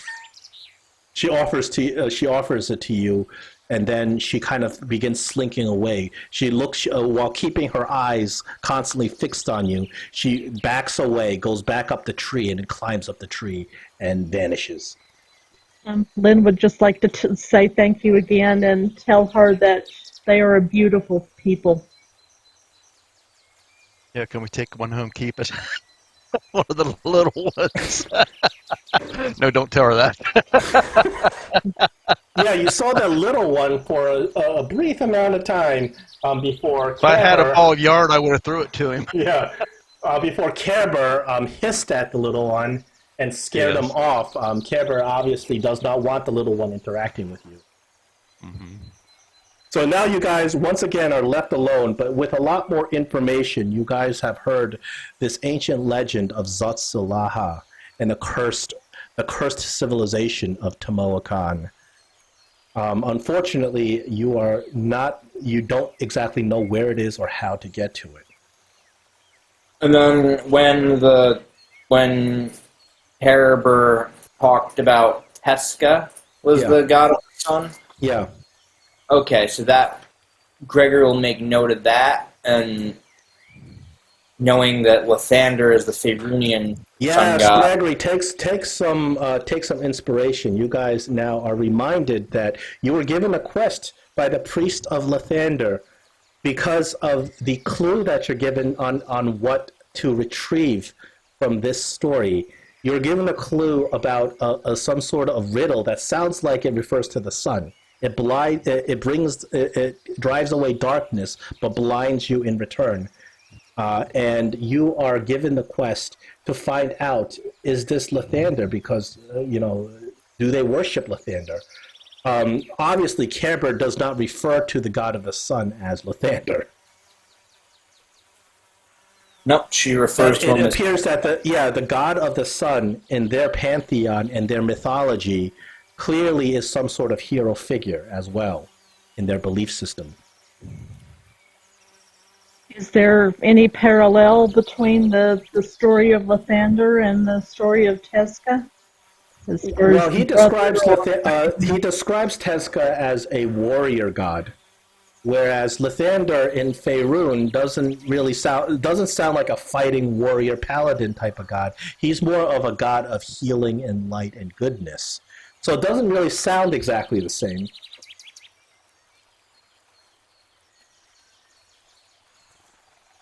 But clearly, you have this side quest of discovering whether or not it was Lathander that's being worshipped. It could be that just the way they interpret the gods, it may be Lathander. You're not really sure just from hearing the mythology. And plus, over many generations, the mythology could have changed. And who knows? Maybe Lathander actually does know how to fight when. Yeah, well, maybe the Faerunian interpretation and their belief system of Lathander may not be accurate. Maybe It's hard to say. But that would be a massive ground-changing thing to learn something about Lathander that's not already known. No wonder the Church of Lathander really would be interested in that.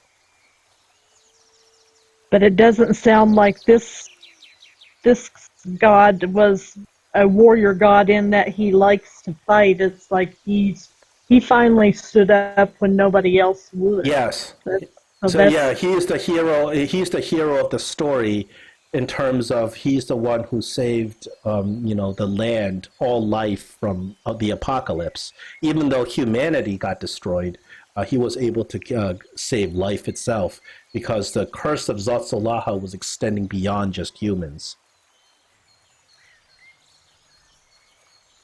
I will. Would have liked to ask her if there were any of these. What was she calling them? Chalk.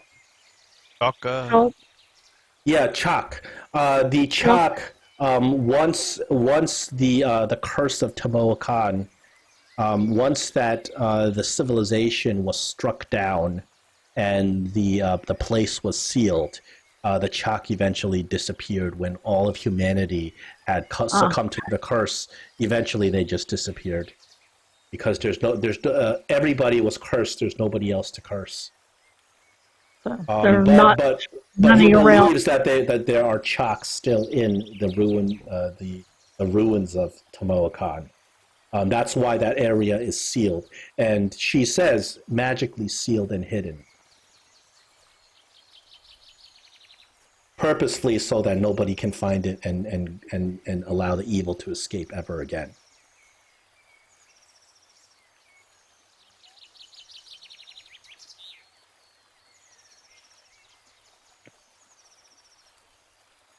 Well, Does anybody have any idea about how to possibly find it despite it being hidden away?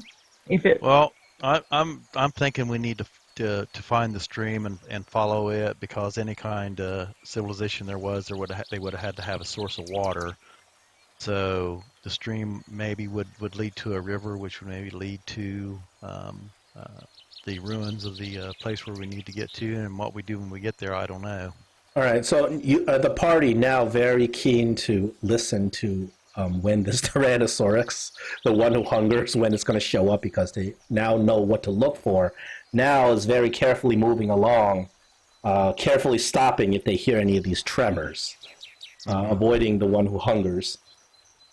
You eventually make your way to the stream, and finally, as you get to the stream, finally you get it's a clearing where there is you can at least get some vision, and you see that the stream flows east to west and then kind of bends northward. And as you get to the stream, you kind of look around you, and you hear a little noise.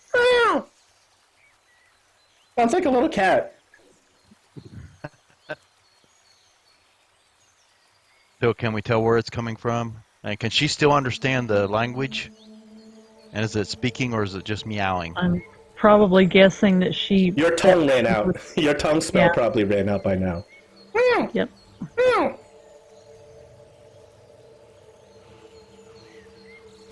So, So Go ahead, Lynn Lynn. will will look and see if she can spot the source of the noise, and she will say hello. The source of the noise is somewhere far off in the bushes. It does not appear. You're not sure this noise is actually kind of directed towards you. You realize the noise is very high pitched and distressed. Then Lynn was just, if that little kitty or anything like it is in trouble, she's going to want to help. yeah, so I think we So go in the direction of the noise then, yes. You follow the direction of the noise, and you come to an area where you see that a lot of these plants and ferns are trodden down. And finally, you come to what appears to be a clearing. There seems to be some sort of scuffle that took place here. And you see that there is kind of depressed, ripped up plants going in one direction. Going on here. Well, follow the trail. You follow down the trail, and you come upon the scene of this creature. Ooh. Now, this creature appears to be it is hovering over that poor little kitty you saw before, that little child tabaxi.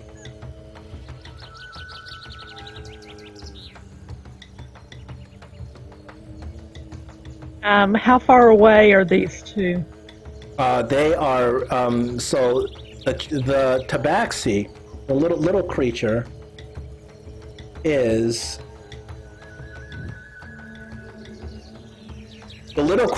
trapped. It looks like his foot is caught in a vine. He is prone on the ground.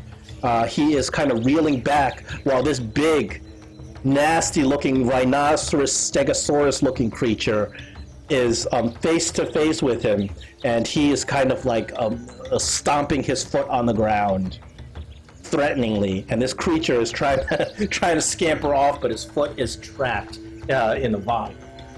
If the kitty is it within 30 feet of where Lynn is, she's going to cast Sanctuary on the kitty.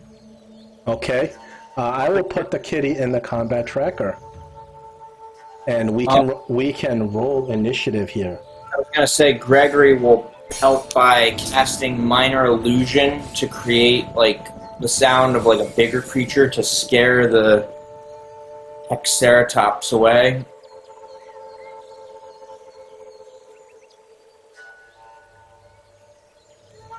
It doesn't look nearly as cute as it did in Jurassic Park. Just saying. It's not technically a Triceratops. It's a fantasy Triceratops with extra horns. Well, I saw the picture and I was like, all right, it's got 6 horns, so I'm going to call it a Hexeratops. Yeah. We got initiative? Oh, you need us to roll? Yeah, we're in combat here. You're trying to save this unfortunate tabaxi child.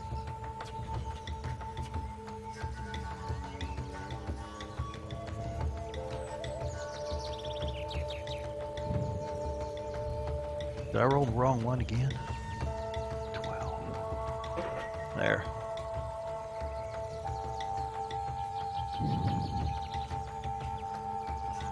And let me roll one for your friend as well. Okay, Gregory, you said you were casting Minor Illusion. It's your turn first. Okay, well, I will cast Minor Illusion, Okay.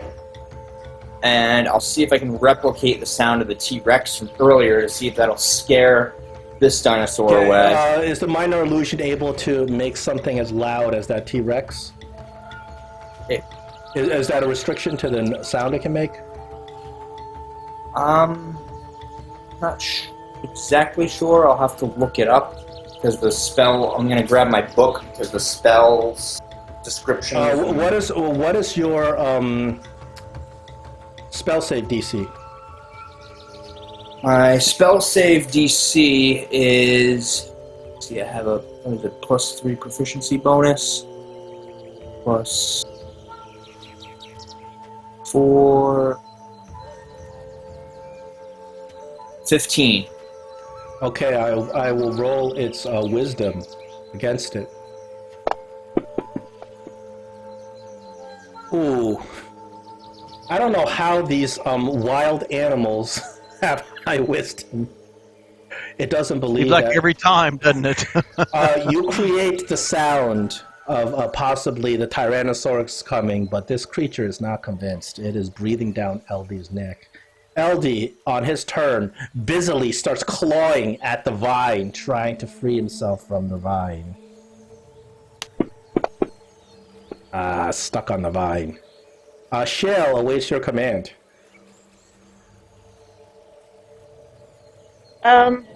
If Lynn can tell him on his turn to go to the Yeah, side, you can tell him any orders at any turn. It's a free action. go to the side and hit your maul against a tree to create noise, a distraction. Okay. Shale goes up to a tree, takes out his massive glowing maul, bangs it against the tree. The tree creaks and cracks, and the tree actually falls. The dinosaur starts, looks around, and then looks at this glowing, shiny object that just hit a tree. The dinosaur is interested. He's going to attack Shale. So, this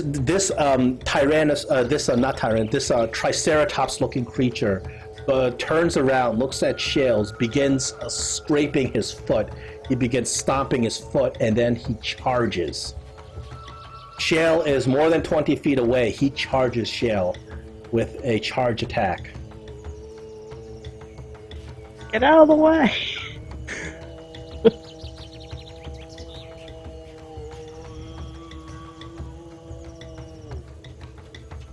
Okay. Ooh, but Shale listens to you and able to dodge his charge attack.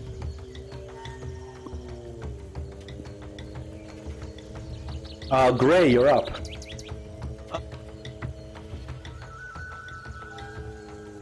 So how far away is the Triceratops creature from us right now? From you guys, it's about 30 feet. Within like, walking distance, move distance. I'm going to cast web on the Triceratops and missing Shale. Okay.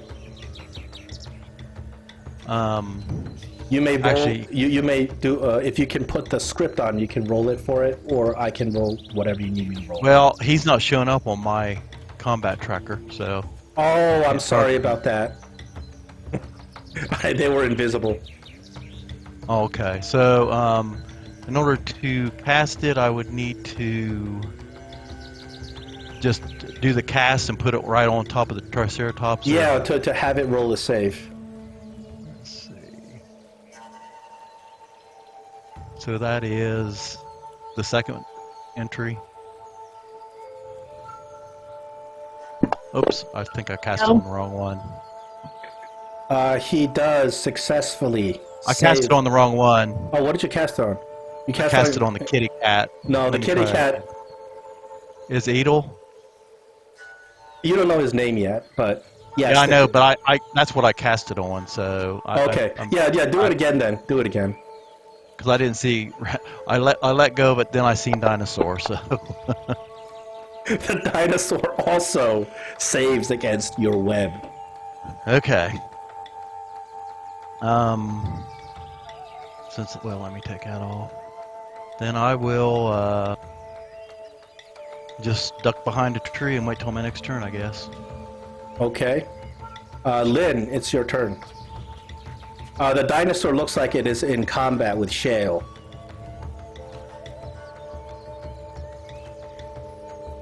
Can you hear me? Yes. Yeah. Okay. Sorry, I've got a new kitty, a new kitten in my old kitten is not happy about it. I so had the have- exact same problem. As you notice, it is represented in this D&D game as well. Because the adult tabaxi yells at hisses Yeah. at. That's what adult cats do with new kittens. They just swat and growl at them. It's been 2 months. It gets better, I think. Most cats, it gets better. There are some cats that never get along, but I think the majority of cats, they'll eventually come to terms. I just have one cat. She's a sweetheart. I think I must have gotten lucky with her. But maybe down the road, a couple of years down the road, you might be thinking about getting a second cat. A lot of people just say, don't get the kitten. But it's hard not to get a kitten when you get a second Oh, cat. yeah. Yeah, and I can see why. They're just... Okay, my kitten is now on the desk with me where I can make sure she doesn't get attacked. So. Now, back to the game. Now get the other Now kid away you're from trying to get this other kitten not attacked. Yeah, I will move up. How close is LD to Lynn? You can move right up to him. Okay, I'm going to move up, and I will cast Sanctuary on LD. Let me put that. There we go. And Yeah, the dinosaur just cannot resist this big, shiny, Silver Surfer-looking guy. and if I can, if it's a free action, I would try to get the vine and pull at the vine so that LD can get free. I'll give him a help. Well, that would be more like a help action. In the middle of combat, that would be considered a help action in order to do okay. that. But you are able to get up to him and put a sanctuary on him. Okay. All right, that is your turn, Gregory. It's your turn. What do you got here for this dinosaur? It looks pretty sturdy. Like it can take a big pounding. It doesn't look like it's something that's going to go down easy. Okay, how big is it? In D&D terms, it is considered large. Physically, as you look at it, it's about 15 feet big. 15 feet big. It's like 6 feet tall. Extremely muscular. It's about the size of like a mammoth. Okay, size of a mammoth. Alright. Now, check something real quick.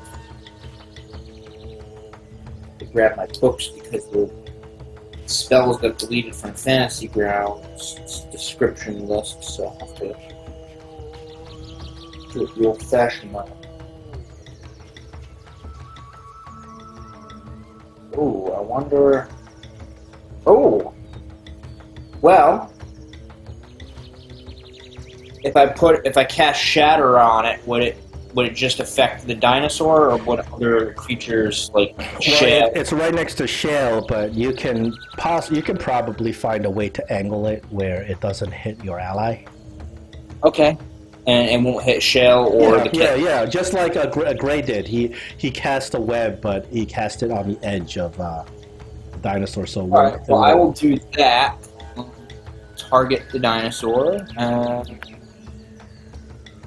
and then I will shatter. Because we don't have the map up, I'm just gonna roll. Yeah. It's a theater of the mind combat. There's no map. And he does save against your shatter.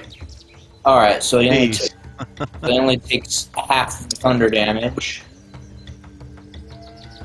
which is only takes 5 thunder damage. I burned a second level spell slot with that, and then that will end my turn. LD. Now it will attempt with advantage. Well, no, he doesn't have advantage this turn.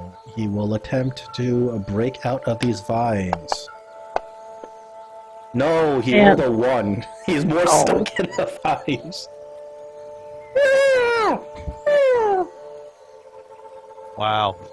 Shell now is going to attack. Do you want him to recklessly attack this dinosaur? No. Okay. He attacks the dinosaur 2 times with his sweeping maul. That's 1 hit. And 1 miss. The hit does 12 damage, and the dinosaur rolls a strength save, which he succeeds. Now it's the dinosaur's turn to return the favor on your new friend Shale. What was the strength save for? Prone. Oh, okay. Shale's, with his magical barrier, he's got a very powerful maul attack. Okay, awesome. So the dinosaur is now engaged in melee with Shale. Will only do 1 attack on Shale. He does a gore attack.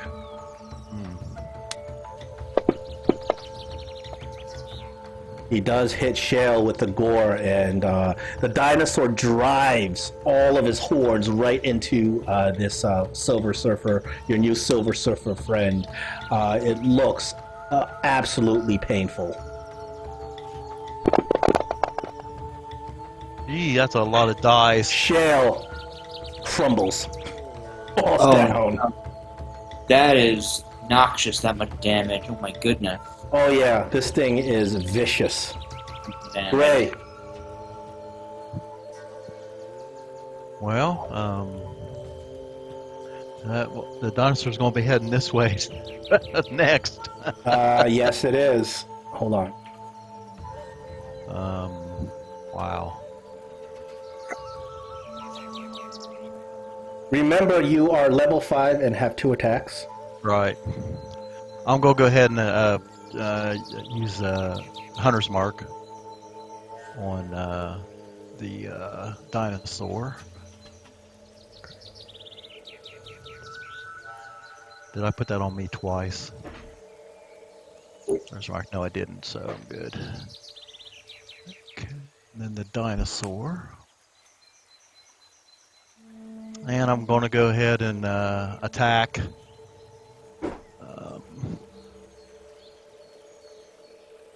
Okay, +7.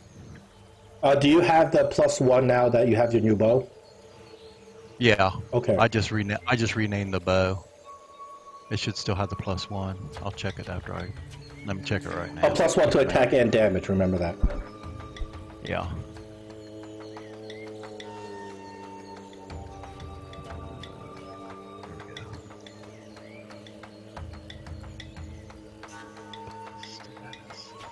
Attack +1, yes, and bonus +1. So yeah, it's in there.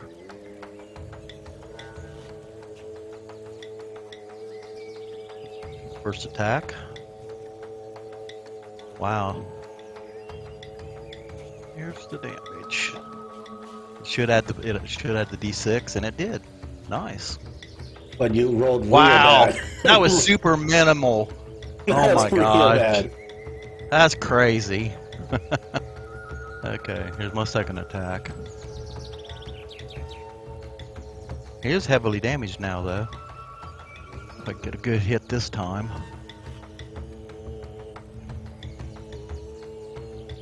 Ooh, that's a great hit. So, I will try to get behind cover as best I can so the dinosaur can't turn around and see who it was that just pincushioned him. And I'll pass my turn. All right, we go to Lynn now. Okay, so Lynn is going to move herself between the dinosaur and LD and take out Meepo's sling. Start whirling it around. Unfortunately, because Shale is down, you do not have pack tactics right now. Right. That's fine, but I will at least attempt to target.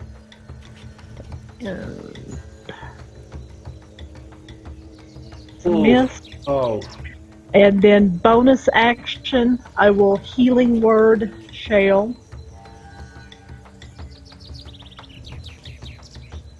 yeah, Shell needed that. And target the dinosaur. Shale.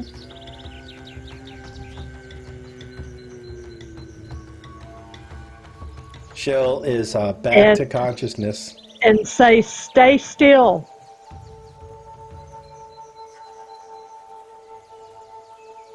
Meaning take a dodge action?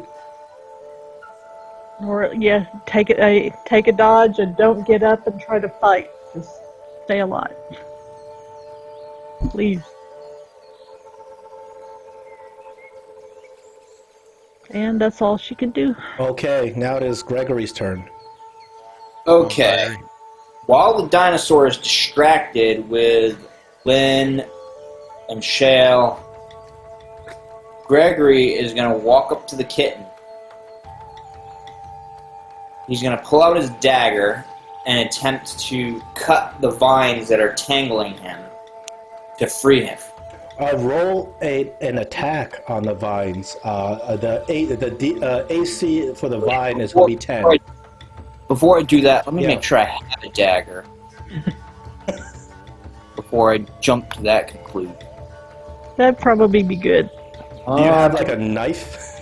I do have a knife in my pack. I think I do. Let me make sure that I have something like that.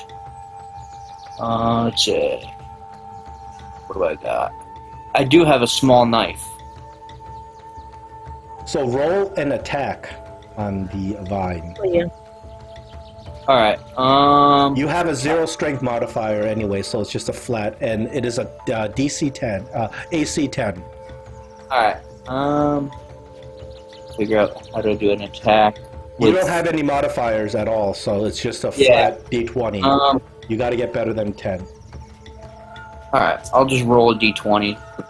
Whatever that. Ooh. You don't, the vines are pretty tough. Alright, so that's my main action. And I'm gonna end my turn. Okay. It is LD's turn. LD continues to try to scamper out of these vines. Ah, LD does not get out of the vines. It's Shell's turn. He obeys your command and stays very still and does not do anything for his turn. He dodges. Now it is the dinosaur's turn. The dinosaur who is closest, it is Lynn and LD who are still closest. Greg, did you move close to the dinosaur? I forgot. I don't recall. I moved I close just moved. to it. No, Oh, Greg, hey, you Greg. said you slunk off into the trees. And Yes. Lynn said she moved between LD and the dinosaur, so she would be closer than LD and Greg at this point. So she's the one the dinosaur is going to be charging.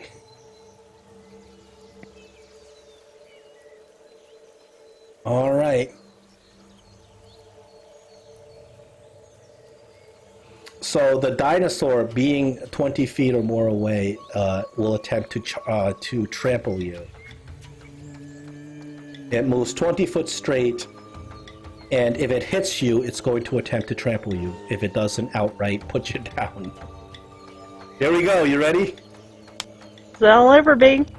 All right. The dinosaur rushes at Lynn, who was trying to. Here it goes. Ah! Miss. He misses. He misses. Woo!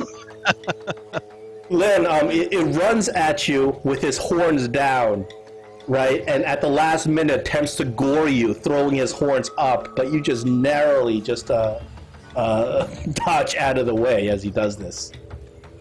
That was close, because you saw the damage that this dinosaur does. Gray, you're up. Great. Okay. Take a shot at advantage. I have to tell you before I do that, right? What kind? What's going to give you the advantage? Just the inspiration and inspiration. Oh yeah, of course. Okay, so I want to take a inspiration, and I'm going to take a sharpshooter shot at the dinosaur. He's still got the Hunter's Mark on him, doesn't he? Where's he at? Yes, he does. Yep, it's Okay. on the combat tracker. Okay. All right. So here goes. Come on. Oh, I You forgot didn't to do do it. it. You Advantage. have a second roll. It's advantage. Yeah, I should have did advantage, but I forgot. Okay. Come on, second roll. Woo! There you Yes. This should do some major damage. go.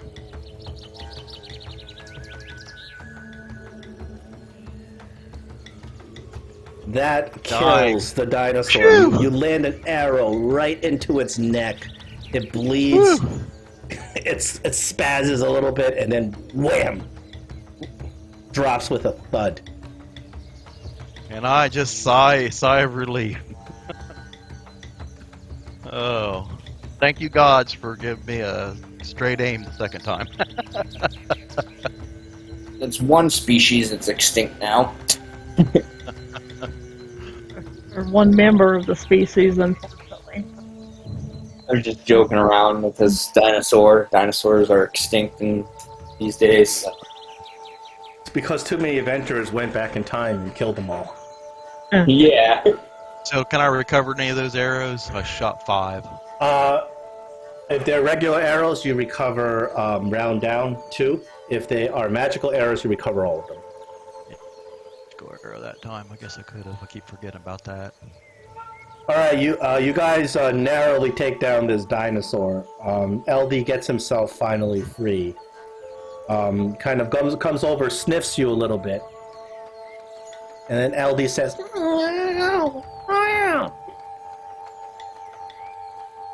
he's just sitting there looking at you. Yeah, I think this would be a good time to do your language. Yeah, thing Lynn again. will use her other 3rd level spell to cast tongues again, and ask, "Are you all right?" The LD says, "I'm fine. You thank you for helping me. I'm LD." Hello, LD. I'm Lynn, and this is Gray, and that's Greg, and the one on the ground over there is Shale. Excuse me a moment, I need to go help him. He was rather badly hurt. He continues to follow the last command you give him. He just sits there. He just lays there. You just have him come to you, I guess. He's No, he's hurt. Lynn would go to him. And I'll start out with the healer's kit.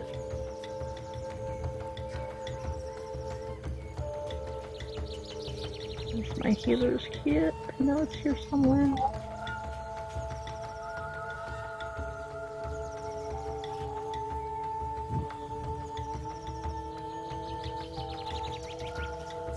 I think it's hiding from me. Inventory tab, healers.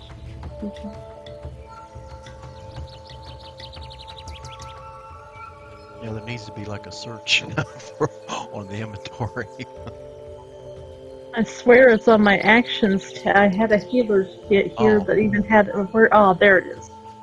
Things just hide from me somehow. I thought they were alphabetized.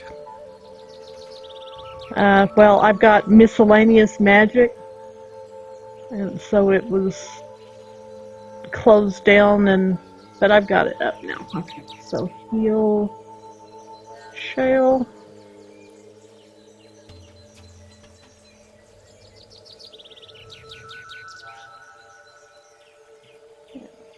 He is still pretty badly hurt, so...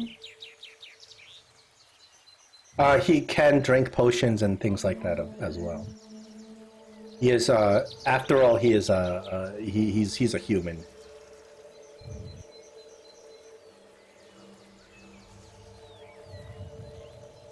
Well, does he have hit dice? Could we take a short rest? And He does have hit dice as well. Well, I'm gonna at least do one cure wounds on him. Let me mark off the...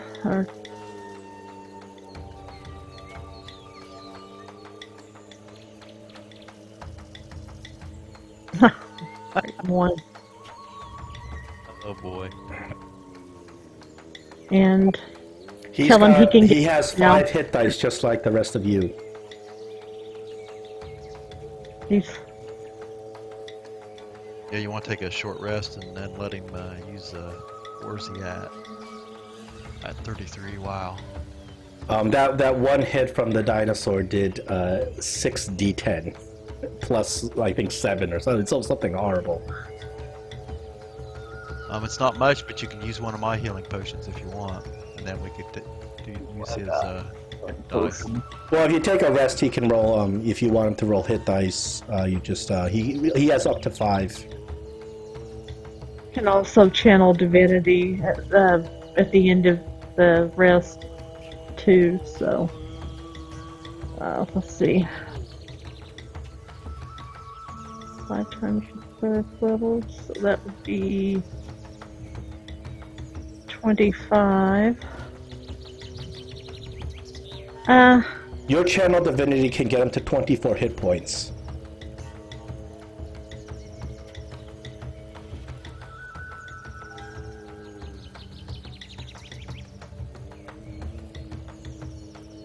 I should be able to heal him 25, right? Yeah. Okay. Yeah, I will do that. Well, I thought your channel divinity allows you to heal up to half his total. His total is 48, and currently he has 33 wounds. So let me see. Yeah, so this feature can restore a creature to no more than half of its hit. So you can heal a total of 15 with channel divinity. Is anybody else hurt? I've still got I'm 1 good. point. Well, everybody else seems to have gotten through this okay. Oh, I brought him down to 24, And I will heal myself for the 1 hit point I was still wounded from the fall. As might as well since I'm using it. But are you? Does your channel divinity allow you to heal yourself? Because you have to be above half your, below half your total hit points. So you gave him 15 of the channel divinity, but everybody else seems to be more than half their total. Oh, okay. Oh, I haven't taken any damage tonight. Yeah. Good. Okay. I put my back. And Cheryl, how many hit dice do you want me to roll? He also has a +3 on his Constitution. How about 2? Okay.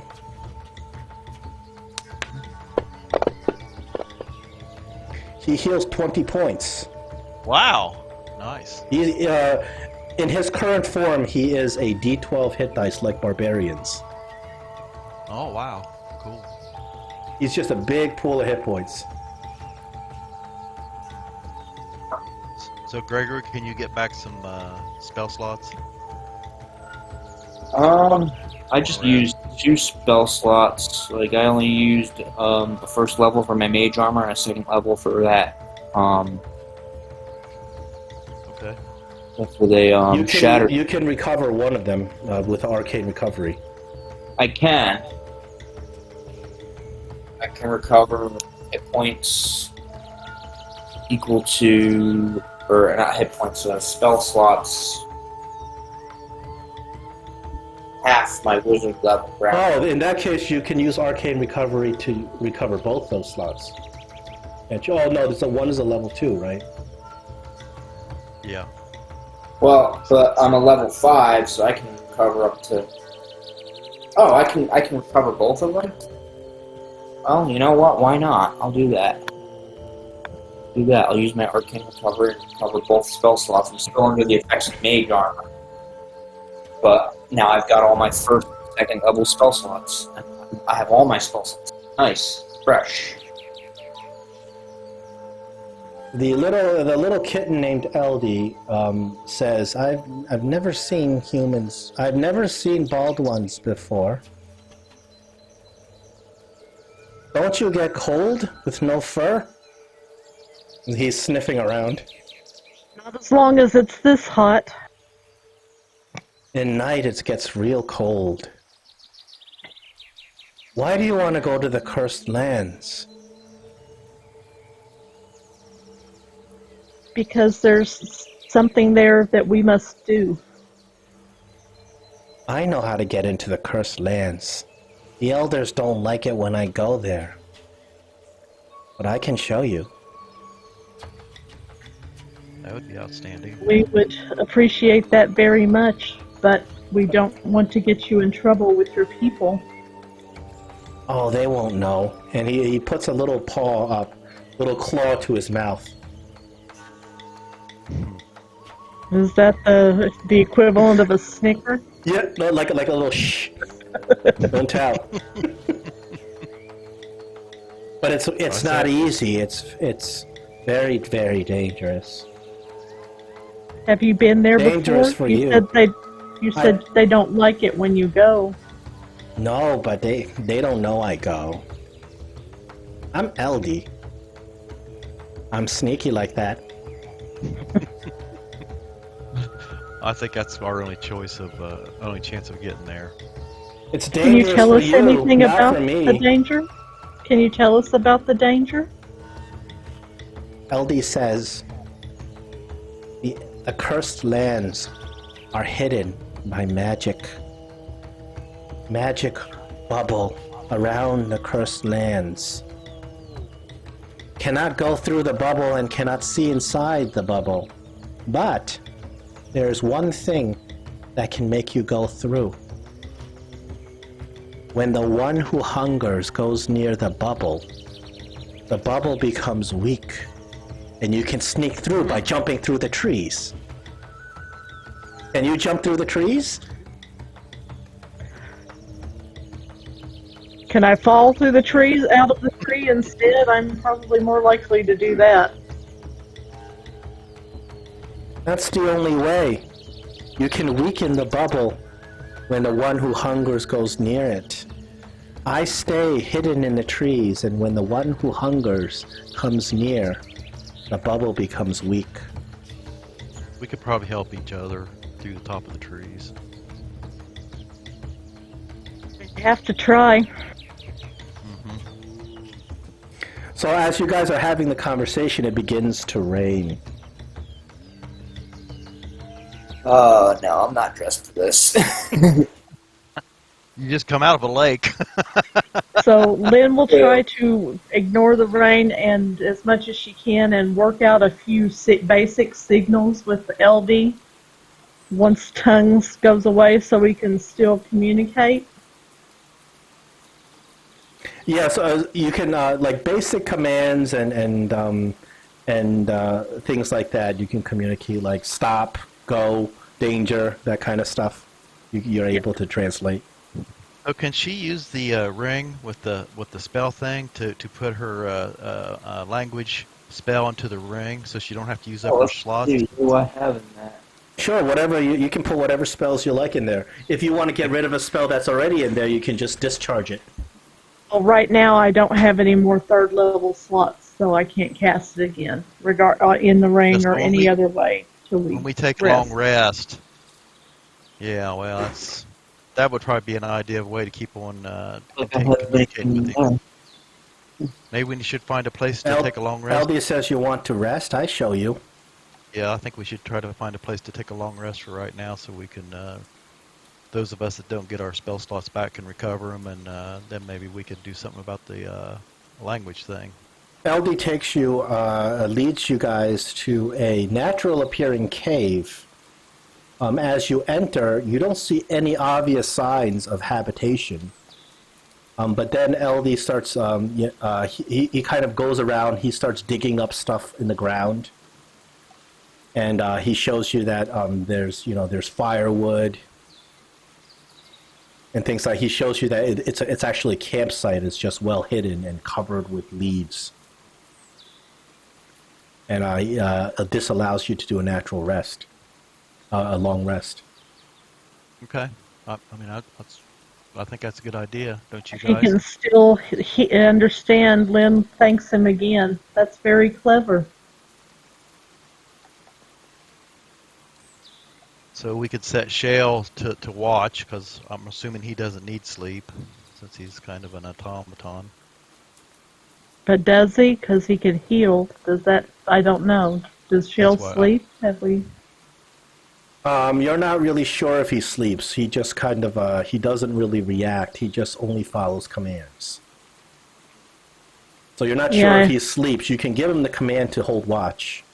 As far as you know, yeah, since he's been with you, he's just been kind of automatic, just like a robotic following all of your commands. So you're not really sure if he actually sleeps, but he hasn't communicated with you besides following your commands. Can't really speak either.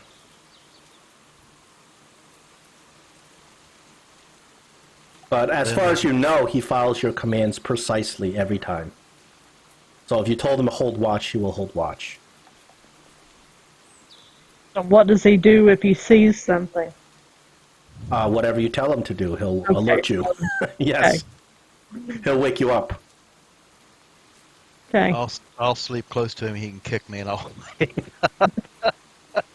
Okay, so I will give a long rest in this cave. You guys wake up, and now it's kind of evening time. It's much, much colder, and it's still raining. How much colder is? It's not so cold you're like freezing, but it's it's colder than you expected. I'm going to get rid of change out my 3rd level spell that I had meld into stone from last time, so I don't think I need that for right now. Switch over my prepared build as well.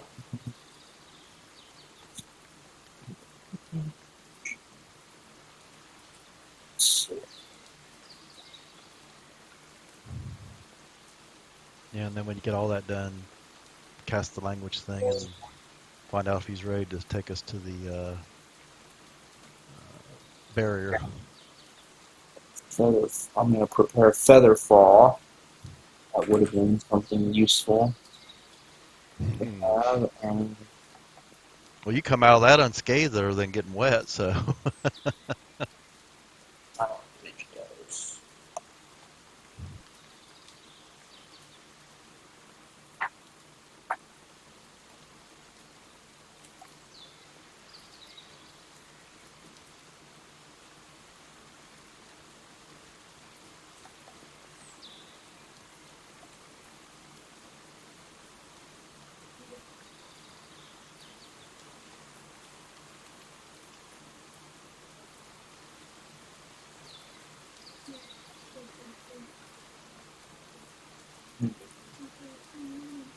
Yeah. Feather Fall.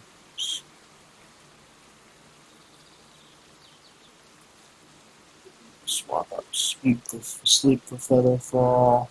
Oh, and of course, we should probably take a short break. Okay. Or now. This will be perfect time.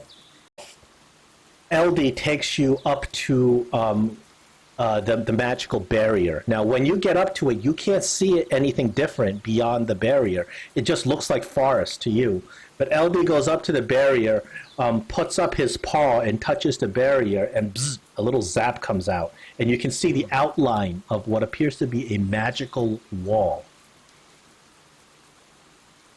And LD kind of points at it. I think Lynn would go up and try to touch it just to see a little bit with the fingertip to see what it feels like. So when you touch it, it just feels a little numb. But when you touch it, you notice that a little sparkle disperses from it, and you actually see that there's an illusion behind this wall. When you touch it, the illusion fades for a second, and you notice that the stream itself, there are bricks inside the stream beyond the area you can access. Like signs of civilization. The stream itself, on the bottom of the stream, has bricks. Yep, and I would tell everybody that, ooh, I can see bricks when I touch it. So you were told by LD before that when the one who hungers comes near this barrier, the barrier dissipates enough for you to go through. LD has been visiting these ruins by himself because he is sneaky and stays in the trees. And he just sits there waiting for the one who conjures to happen to walk by where he could get in. But he doesn't know how to get you guys in who can't be as sneaky as he is in the trees. If we have 10 minutes, I would like to cast Identify on the bubble. You cast Identify on the bubble. This is not a categorized magical spell that you would be able to identify in terms of from Faerun. However, it does have elements of magic that you recognize. This is the equivalent of a wall of force, as well as a minor illusion, like a layer of illusion right behind the wall of force. So you think that this is very powerful magic, and it's massive. The bubble itself stretches on and on and on, like in a huge wall. And you think that in order to overcome this kind of magic, you'd have to disintegrate it with even more powerful magic. So magically, you don't have a good means to dispel this wall. So Dispel Magic probably wouldn't work on it. Dispel Magic doesn't work on a wall of force. So where the trees are and the wall is, are there any trees where we might be able to tie a rope and kind of swing through the wall once it weakens? Yeah, that's how LD gets through.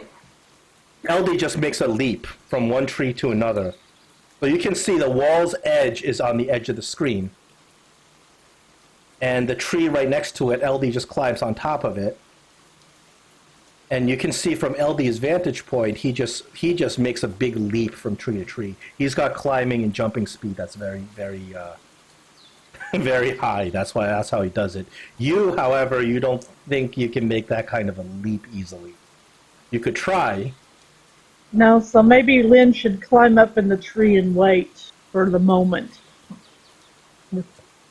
with the aid of a rope. Okay, so that's what the party chooses. Do you want to climb up the trees where LD is? Yeah. I'm happy Yeah. for anybody who has a better idea, or if they think they can leap through or whatever, go for it. Well, I think Gregory said he had feather fall. I have Feather Fall. So actually, if we could get LD to jump across with a rope. LD can jump across on his own. He's pretty nimble. Yeah, but I think we have like a second. We don't have time for him, I don't think, for him to jump across with a rope and us carefully make our way through. Well, yeah, I didn't know how far away because we could feel the vibrations of the Tyrannosaurus for a pretty good while. Wait a minute. If the T-Rex can weaken the shield,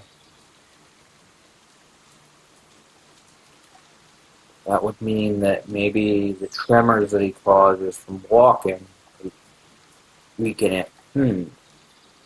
Well, I have a grappling hook. I think Lynn has a grappling hook. I think we both have ropes. Gregory could cast Feather Fall himself and make the leap. We could both use grappling hooks to hook a tree across the barrier and then jump across with the aid of the grappling hooks and the rope.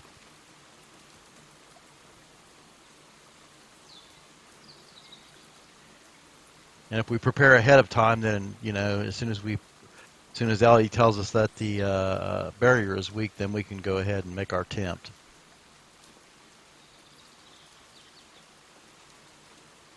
And Chill will need to jump with us too. Oh, I forgot about him. I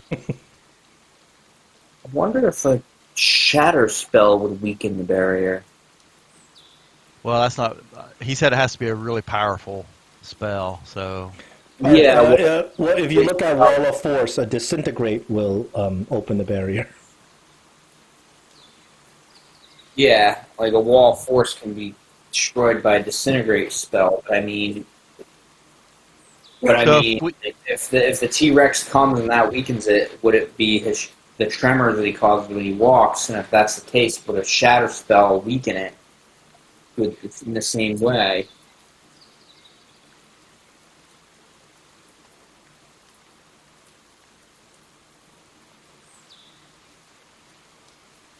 I guess you could try it. Yeah, if a shatter spell can temporarily weaken it in the same way, then Would you like to try to cast a shatter? yeah. You cast a shatter. Nothing happens to the wall. But as you cast a shatter, you notice that far off in the bushes, you see a line of some creatures moving away from you. The shatter seems to have startled some creatures and they moved away. You can't see what the creatures are because they're in the bushes. I got a question. If we give a potion of diminution to Shale, can one of us carry him over with our grappling hook? Does the potion of diminution change your weight? Because he's still going to weigh a lot, weigh a whole big ton. He weighs a good like 300 pounds. If you can carry him, if it doesn't change his weight, you have to carry that weight. It says it does the same thing as the reduce spell. Yeah, we'll have to look up It don't reduce really. person. It don't specifically say. Look up reduce person spell.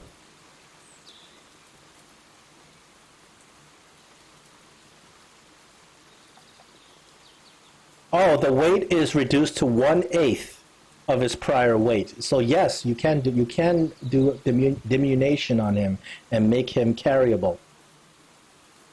Then I think that's what we do and you order him to hang on to us as tight as we can on our backs or whatever, or sides or whatever, because 1/8, that's pretty small, so we should be able to use our ropes and our grapples, and then Gregory uses feather fall.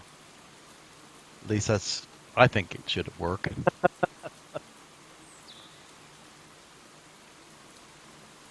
We'll Alright, give so- it a try. So you guys are set up now, all in the trees? Yes. As everybody sets up in the trees, LD motions to that dinosaur meat that Kerber gave you. Ah. Pointing to the dinosaur meat.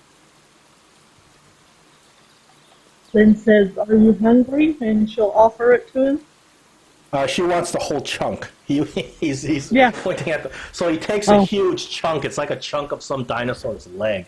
It's uncooked. LD starts scratching at it, so it kind of it gets masticated a little bit, and then LD just tosses into the stream. For bait. And then you guys kind of sit there waiting 15 minutes, and you start hearing a boom, boom, boom. You're gonna wait there. Any other actions? Well, we're looking towards LD to see when it's time to try to jump across the barrier.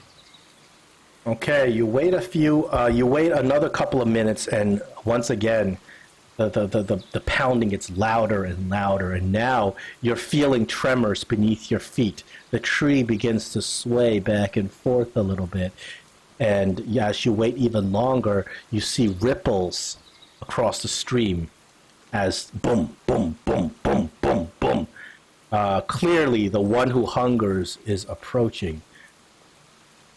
Anything else you want to do? Any actions? Well, I want to hand the potion of diminution to Shale and have Lynn tell him that when she signals to him that he's to take that, and then grab onto her because she's pretty strong. So and then I also want both her and I to have our grapples and our rope ready, and Gregory should have his feather fall ready too. Okay. As the tremors increase more and more, now the tree itself is shaking, and you are just having a little, you're still hanging on for now, but the tree is starting to shake pretty violently, and then boom, you see that far off in the distance to your left, you see that there's trees toppling, The ground is shaking, and you can see that bushes are being parted as this insanely huge figure pops into view. Ben's mouthing a silent prayer to Saline. It lets out a piercing roar.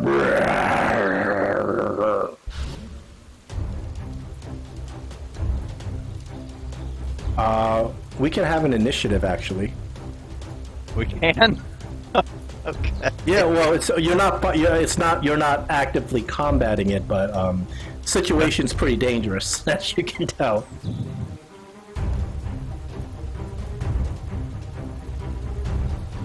Pick the initiative again? My goodness. Going well on initiative lately. 2 nat 20s tonight. Well, Lynn's carrying somebody, so that's why she's slow. Gregory, as the one who hungers approaches,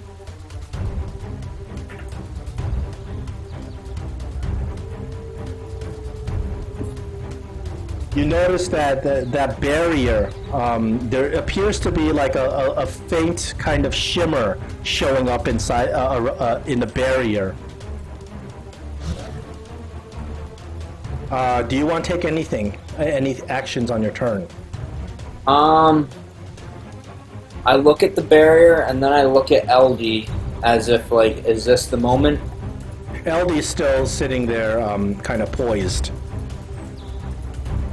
Okay, then I wait. Gray, do you want to fire some arrows or anything? I kind of want to don't want to bring any attention to myself, but does bless help with like skill checks? Yes. Then I'm going to suggest to Lynn that she blesses us 3,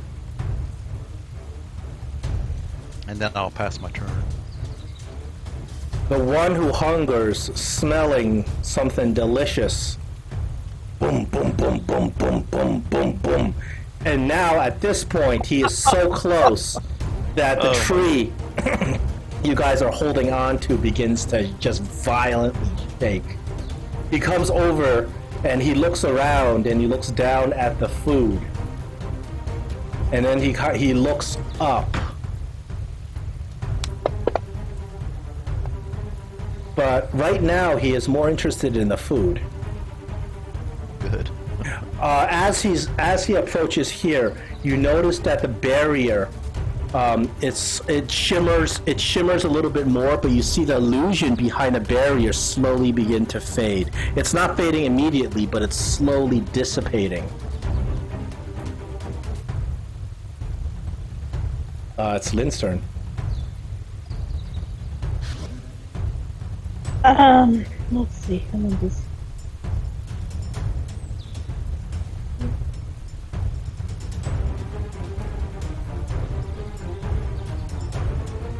Yes, I will cast Bless on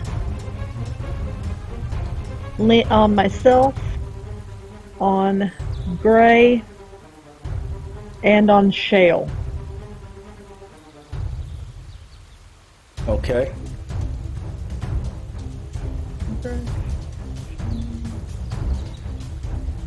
How long does that feather touch, just out of curiosity? Last, Gregory. It's a reaction to cast. It's only when you start falling. Oh, good. Okay. You guys are like a good 30 feet above in the trees, but this creature is actually able to reach you if you wanted to.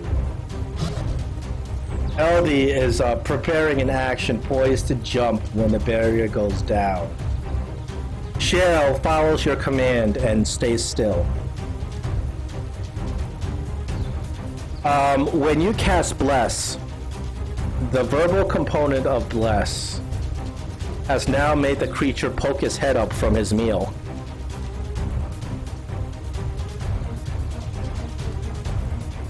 Gray, Gregory, it's your turn. The creature now has poked his head up. The one who hungers is sniffing around. Alright, so I look at LD again to wait for if he's signaling to jump. He is poised to jump, but he's not jumping yet. It appears he's actually, it's sort of like he's holding an action to jump when the barrier drops. Alright, so I am going to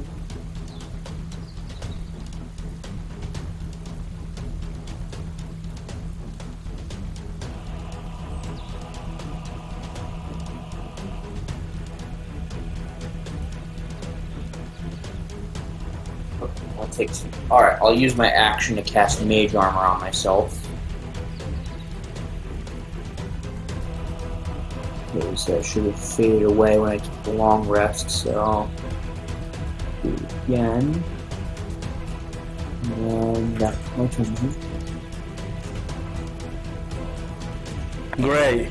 As you speak the magical incantation, the one who hungers looks in your direction.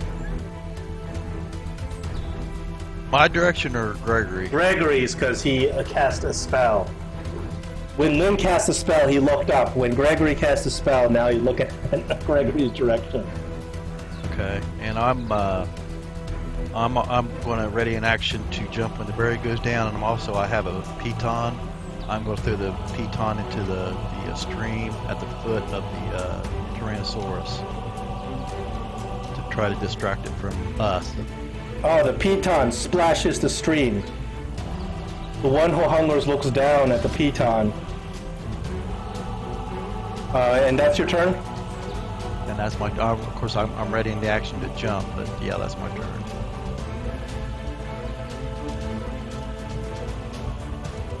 The one who hungers knows something is up. He knows that there is something else up there in the trees. He looks around at the trees. He bangs his head against the tree, and he lets out a blood-curdling roar that flies through the trees. Wisdom saving throw, everybody. Wisdom? Yeah. In the dice tower or no? No, he doesn't have to be in a dice tower.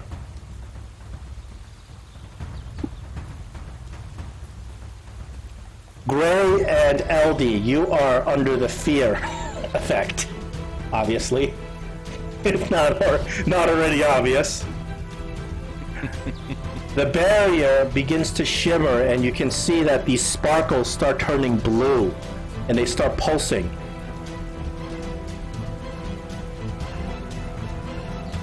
Lynn.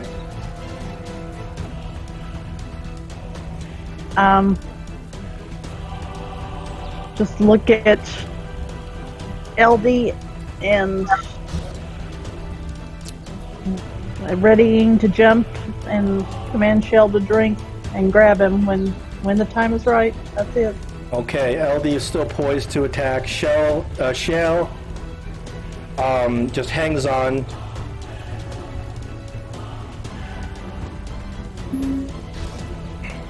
Alright, it's my turn now? Yeah. Alright, so I look Should I got extra for being blessed? Should I got an extra dice for? I think the problem is I clicked targeted Gregory instead of Greg, so Greg got the bless instead of Gray.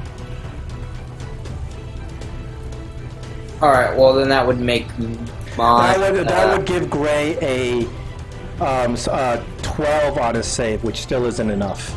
Okay. And I would have had an 18. Yeah, you still would have beaten it, and Gray still wouldn't have had enough, so that's okay. Okay. Alright, so I look at the barrier, and then I look at LD. He's just sitting there waiting. Yeah, he it's not time yet. Alright, so I just ready an action to jump through when the time is right and end my turn. Okay. Gray. Well, I'm gonna keep my eye on LD as well and continue to ready action to jump through, and obviously can't go any closer to it, and I can't get any scareder than what I already am, so. Do I throw a saving throw each time, or? No, you're under the fear effect presently. You don't save again out of it. Okay. So my knees are knocking quietly though, but I passed my turn. The one who hungers slams against the tree you guys are on. It's a dexterity saving throw for everybody. I'm gonna. What do I roll for my extra? Hold on. It's not. There's no bless on you. It's a D4 for the extra. All right, and I'll just do the D6, and then I'll roll a D4.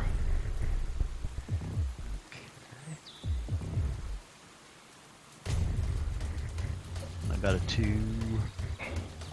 I got 22. Okay. And then we need one from Lynn. I'm going to use my last inspiration. Roll it Not advantage. a bad time to use it.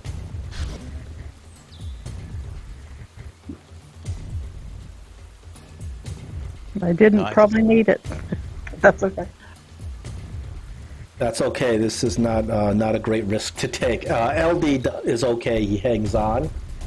And at this point, this is... Well, anything else you want to do for the rest of this round? It's your turn, Lynn.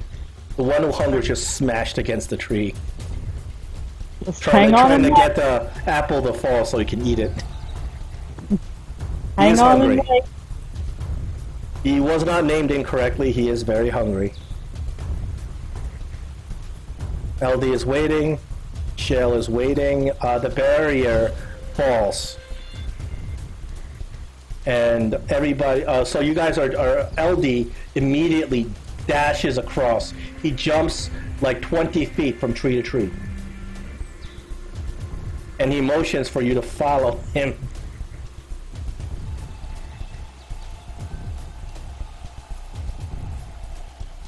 Okay, then we follow.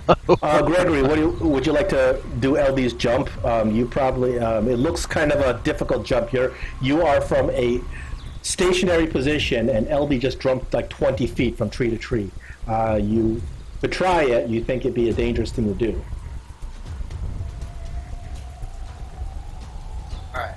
Alright. Sure, I'll try it. And if I fall, I'll just cast Feather Fall then. Okay, so a jump from a stationary position, the sort of what LD did, it'd be like an athletics check. Athletics? Alright. Athletics. Athletics check. Or mobility, actually. You can choose either or. I'll let you use a mobility for this. Athletics or acrobatics? Yeah, I'll let you do an acrobatics for this one. Alright, acrobatics check? Alright.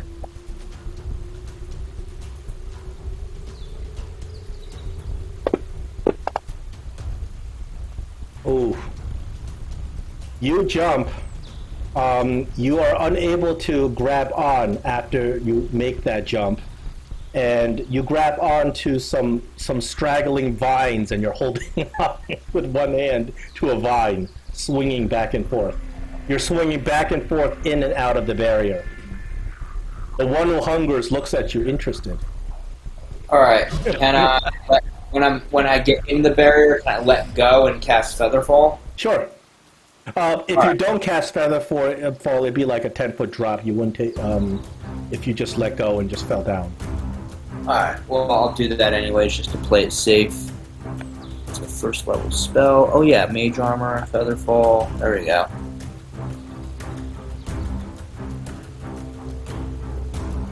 Alright, and now that I'm inside, I end my turn.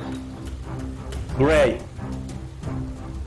The Okay, barrier's well, down. You just saw. You had ready to action too, right? yeah. All right. So you may take this action before it's your turn.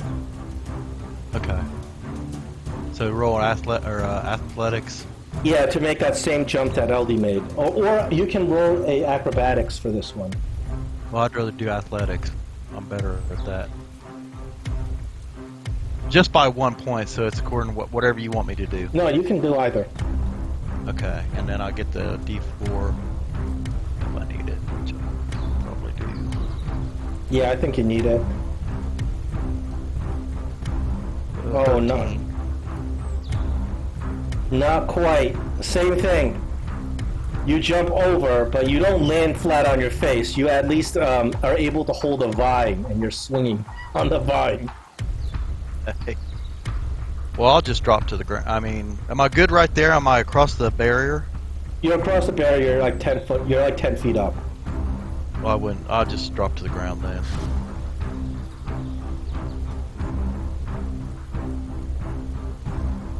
If you drop to the ground, you think it's a pretty big fall. You can't land like Iron Man, unfortunately, on this one. Well, then I'll just. Can I just stay there on the vine and then try to get on it, scramble up in the tree on my next turn? Yeah. Okay. So now it is your next turn. Oh, that's right. Because that's okay. Then That's I'll a try to ready scramble action. up into the tree. That would be athletics.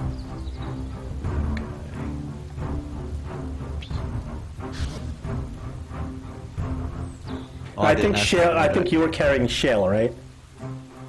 Actually, That I was think land. Oh, Lynn she's is. carrying Shale. Okay. Is that good, or do I need to roll the bless? No, that's good. Okay. So then I scramble up into the tree, and then I pass my turn. She had a what? ready action too. Oh, she did? Okay. Yep. Take a Ready ready to action. jump. So you want an athletics roll? Is that to Yeah. do the jump? Athletics roll to do the jump.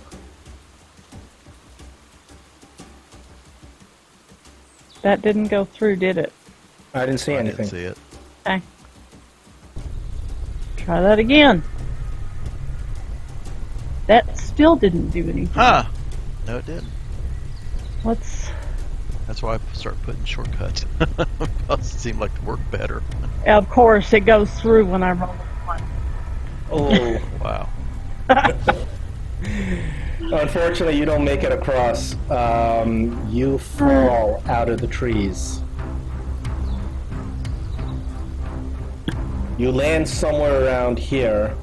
You fall 30 feet outside the tree, off the trees. Oh, you didn't see that. But it is 8 bludgeoning damage as you fall out of the tree. You're on the ground, prone. The one who hungers is breathing right into your face. You notice that he is like a couple of feet. He's like 10 feet away. But that was a readied action. Therefore, you get to go before the one who hungers attempts to eat you. You get to have a turn. Is she across the barrier? No. Or still? No, she fell in front of the barrier. She had her grapple and her rope because she could try to grapple a tree on the other side of the barrier and pull herself up. See if I have anything that would help. I don't think I do.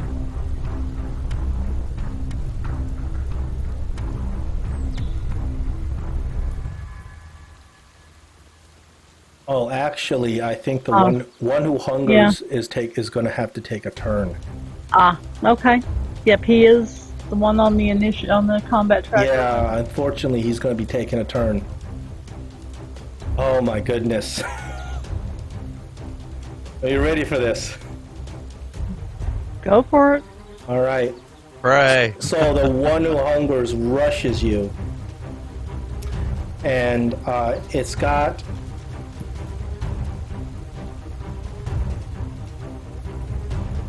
Oh, well, the rules of the one who hungers is that it can only make one attack this turn because the one who hungers can't really target Shale. He's like in your backpack. So he can only target you, so he attempts a bite on you.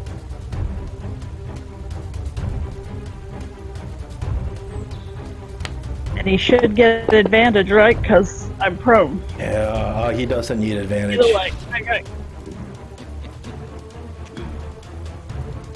Oh boy. You didn't need a cleric anyway, did you? Here's the damage.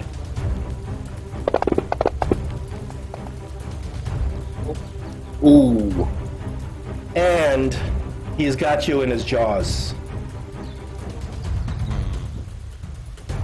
Oh boy. Lynn, I need a save. Okay, so that's Got the inspirations left. We should use them. I don't have any left. You have one success. LD looks terrified. LD tries to communicate to the rest of you what to do. Fortunately, you don't understand them. LD goes up to the trees and does his ability. LD attempts a distraction on the one who hungers. The one who hungers fails the wisdom save, and he is distracted. Shell, not given any commands, unfortunately does not act. Gregory, now the problem you have here is that Lynn is in its mouth. It's got her grappled. Now, can I attack the dinosaur from inside the barrier, or do I have to go out to attack it? You think so, but you can go out and go back in. Okay. Let's see here, because I can't see the dinosaur from where I stand. So what I'm going to do is try to target it.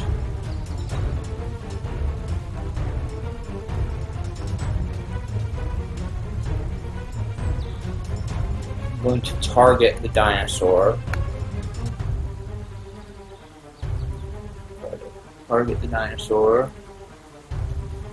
Then I'm going to, let's see.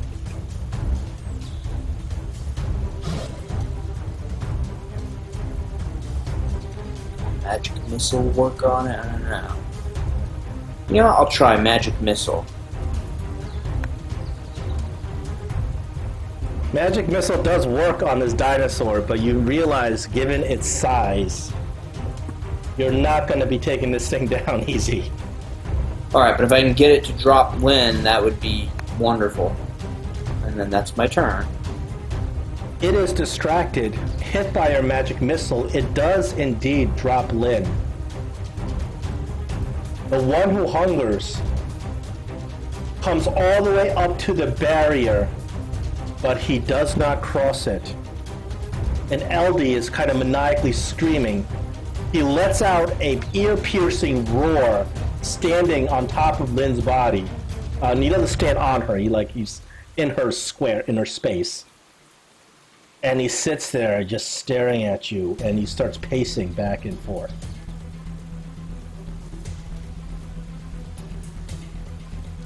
Okay, it's Gray's turn. He cannot cross the barrier, you realize, with some relief, but Lynn is unconscious on the ground next to him. Bleeding. Profusely, I assume. Can I secure the rope that I have, drop down, and then with Gregory's help maybe bring her up? If you were to cross the barrier, you realize that the one who hungers will attempt to attack you. He's waiting for you to try it. You can do that, of course. You can secure a rope around yourself and attempt to go in and grab her, but you do understand that once you cross the barrier, the one who hungers will attack.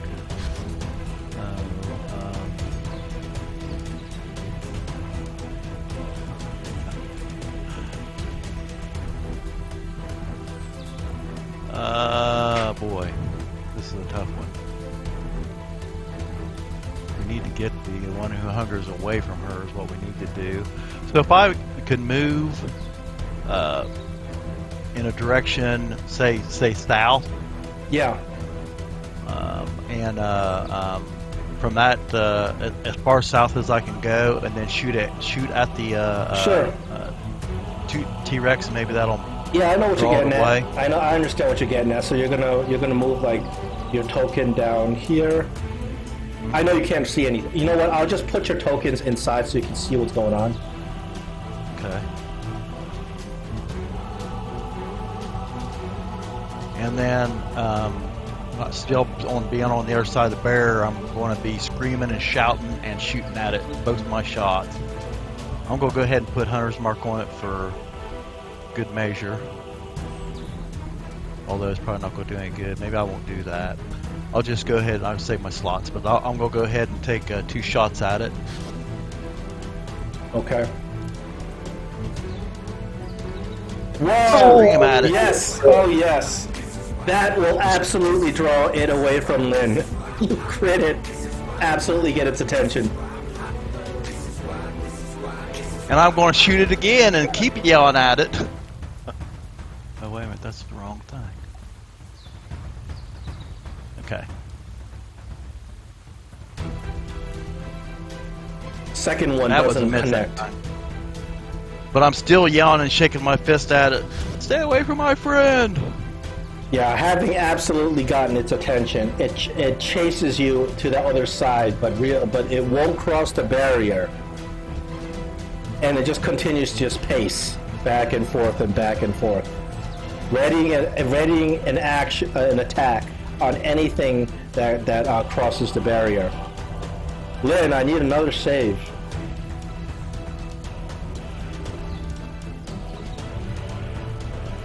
Ooh. Okay. We have 1 success and 1 failure. Things are getting really angsty.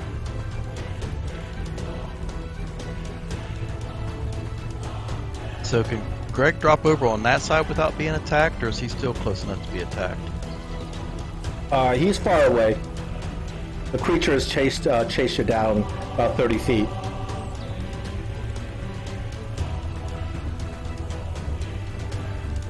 So if he could like jump down and get some healing potion, of course then one of them's going to be stuck there. LD pops on over to the other side of the barrier, gives you a help action on your next save as he comes up and he starts touching your paws and he starts licking your hands. Trying to get you up, but you are still unconscious. Shell. What? I was going to say, man, whatever's going on over there, I'm still continuing to holler and wave my arms at the T-Rex. Yeah, You've gotten its attention. Now it's focused on you. It's pacing back and forth. Okay. Clearly unable to cross this barrier. Luckily for you guys. Kidding. Gregory. What do I have in my inventory? Do I have... trying to see what I've got here. Oh, I do have a few potions of healing. Alright, well, here's what I'm going to do. I'm going to take a risk. I'm going to cross the barrier over to Lynn. And I'm going to grab one of my potions of healing and I'm going to administer it to her. Ooh, in order to administer a potion of healing, you have to do a full round action. So you cannot move and do it in the same round. Remember the combat rules for...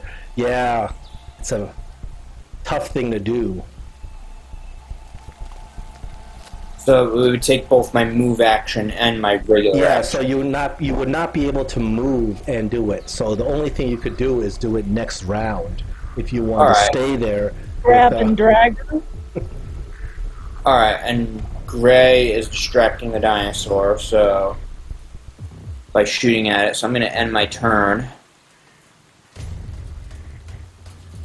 Okay, well, I'm going to take a... Gray, take some inspiration for critting this dinosaur and getting it away from Lynn. Okay, I'm going to continue to shout. Go ahead. You're shouting. You're getting its attention. And I'm going to go ahead and take another couple shots at it. That was a hit. Say, take that! You fire arrows into it. It just seems to make it more mad. I'm good with that. taking her shot at it. And I say, what are you going to do about it? I hit it right in the tongue. And just continue to jump up and down. Say, come on and get me. The one who Big hungers, overgrown lizard? yeah, is pretty fixated on you. Unable to get to you, just continues to pace back and forth. Lynn, you have advantage on this death save.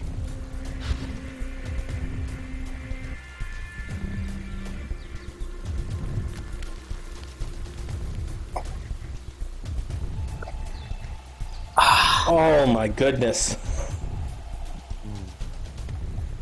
That's just 2, right, though? That's 2 failures. Yeah. 1 success. Okay. It's LD's turn. LD will once again give you advantage on your next death save. He sits there. He had advantage and only got 8 or 9. He rolled Boy. 2 bad ones. He rolled a 3 and an 8. Oh. Oh my Wow. goodness. Yeah. Shell takes no action because he's given no commands. Gray, you're. Oh, Greg, why did you leave? Gregory, how did you leave? Oh, there we go. There you are. I thought you were out of the initiative order for some reason. Yeah, I don't know what the hell that was, but anyway, I have a whole bunch of potions of healing. But what? You got a All right, greater? well, You can feed her a potion of healing as a full round action. All right, I will do exactly that. I will give her a potion of healing. Get So an she'll- inspiration for taking a massive risk of using a full round action as you pour the potion down Lynn's mouth. Half of it kind of, she spits out half of it. I'm barely able to drink it, but you're able to get in enough. All right, I'm just gonna roll the 2d4, Yeah. see how it feels for, and It's 2d4 plus 2, so it's 5. 5. Okay, she heals for 5 hit points. So she goes down to 33 wounds. I will take off the unconscious. That was close. That was real close. Yeah, no kid. Real close. Okay, Gray. And that's my turn. Okay, well, I'm going to go ahead and cast Hunter's Mark on this dude. Just because I'm trying to hurt him as much as I possibly can, so I'll make sure that he continues to pay attention to me and not to my buddies over there. And I'll go ahead and take a shot at him, screaming and hollering at him again. And hitting again. Oh boy. And that should, oh yeah. Oh, that's a great shot. Another arrow lands in his neck. Okay, and I say, there, take that. Here, have another one. You look hungry. And I hit him again. Okay. Since you continuously are hitting him, he keeps staying interested in you. Does not lose his interest at all, continuing to pace back and forth. Lynn, you are alive.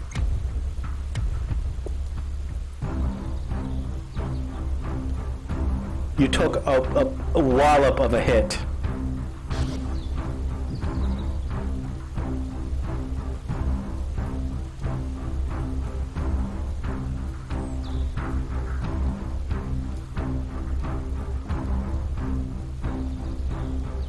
Are you talking? Are you still there, Lynn? Yeah, have the thing off. I guess stand up Oh. and Yeah. stagger toward the barrier You just hobble across the barrier. with shale still in my backpack, hopefully. Yeah. It's Aldi's turn, follows you across the barrier. Yells out loudly to get across the barrier. Meow! And I'm assuming when we get to Gregory's turn, he's going to go across the barrier. Yes. Oh, Okay. You guys all make it across the barrier, and the one who hungers just paces back and forth outside the barrier. I didn't have to waste a third level spell slot torching it with a fireball.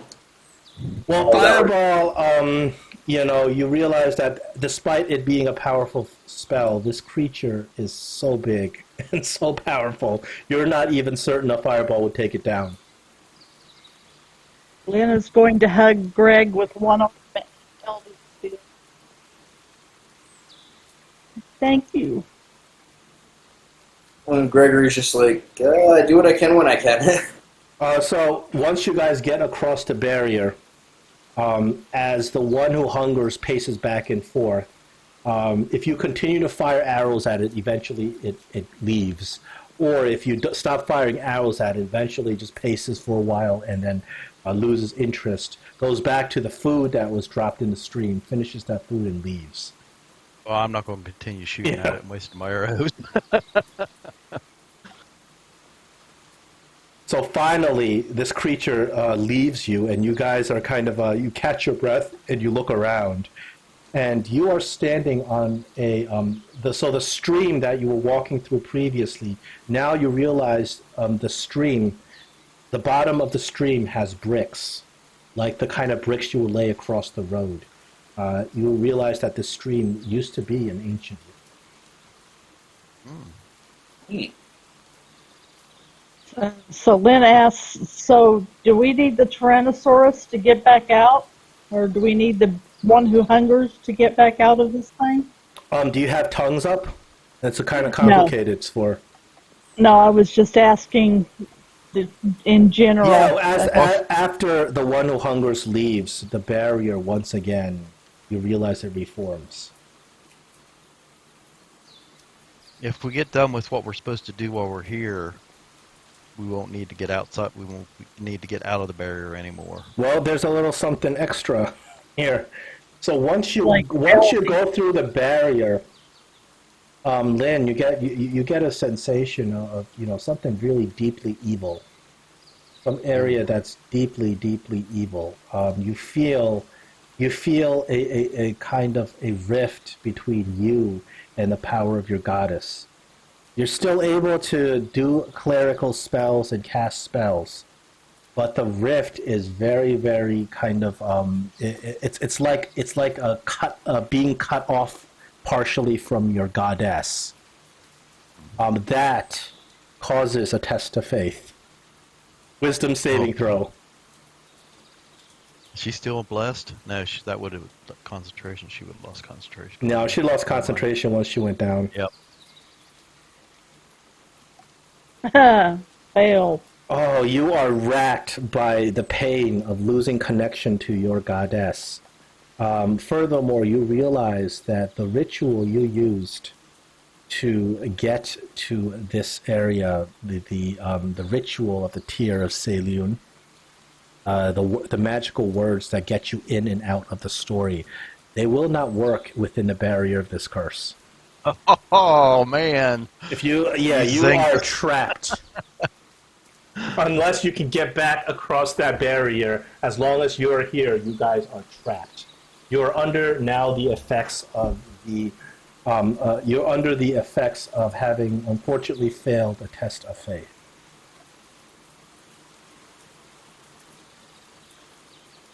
Oh, hopefully the one who hungers will remember my smell and come running whenever I get close to the barrier. I kind of pin-cushioned him. So while you are your faith is being racked, you suffer a -4 to wisdom, intelligence, and charisma saving throws. All your cleric spells are full round actions. But you can get rid of this effect by resting. A short rest will get rid of it. I think we need a short rest anyway, so that kind of works to our favor. Lynn is kind of beat up anyway. Yeah, having taken that much damage, and then now having her faith be tested by her. This is the first time in a long, long time you felt distant from your faith and your goddess. and I don't like it. You guys don't have much of a choice right now because the barrier is back up. You're unable to cross through it.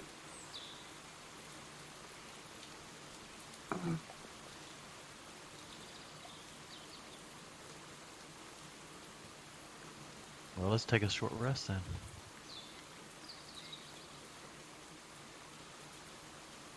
If that's okay with you, Gregory. Yeah, that's fine. I can use it to restore my second level slot and one of my first level slots. Wait, so are you allowed to restore it? Because you already used the arcane... Oh, you took another long rest. I forgot about that. Yeah, it's a long rest. Yeah. So Lynn is going to bring back up cast tongues since I can still cast.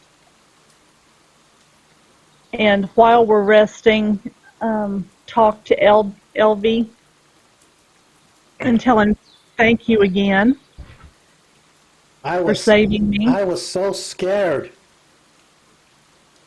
You bald ones can't jump or climb. Some of us can, but not I can't. That is not my gift. And neither is luck, apparently. This place is cursed. I've got a cat thing. I'll be right back. The diminution.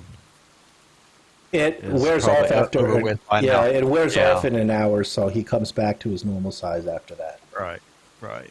I just want to remind you of that.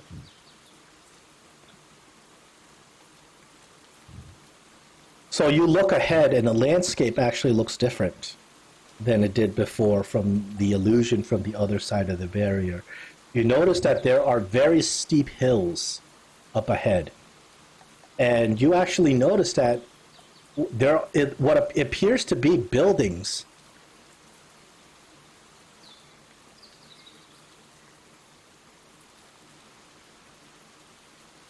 Have we already rested? Oh, we're waiting for Lynn anyway. So, oh, cool. So is that the stream that's kind of right in front of the buildings there? Yeah. Sorry about that. That's all right. Not even sure what happened. All I heard was yowling, but all I could see was the kitten hiding behind the door and growling. I'm not sure what. Yeah, sometimes you got to separate them. Sometimes just let the tension die down a little bit. The cats seem to reset after a while. It's not like they'll still be angry 15 minutes later.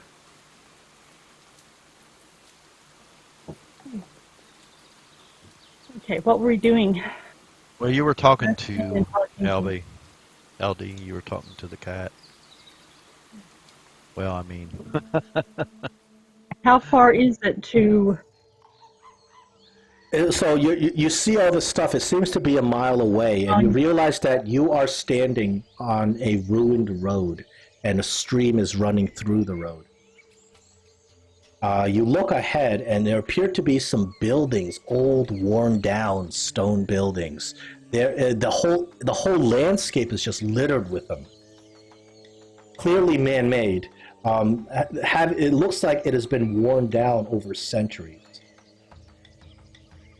So, LD, are you going to be able to get out of here? LD says, I wait for the one who hungers to come back. Mm-hmm. Well, I guess it's a good thing that we didn't hurt him all that bad. So ask him if he'll be all right waiting here by himself, or if he wants us to wait. I want to go with you. Oh. I want to go. This is my playground. LD looks excitedly is jumping from tree to tree. It's safe. It's safe. Well, I don't know down there, but up here it's safe. You don't feel the evil in this place? I know there's evil. I don't touch the buildings. You might ask him where, if he has any suggestions for where for us to go first, Lynn. My friend asks if you know where we should go first. What are you looking for?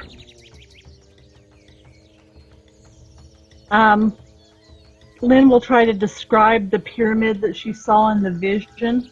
Melody says, I know where that is. I know where that is. Right in the middle of all the buildings. Big, tall building shaped like a D4.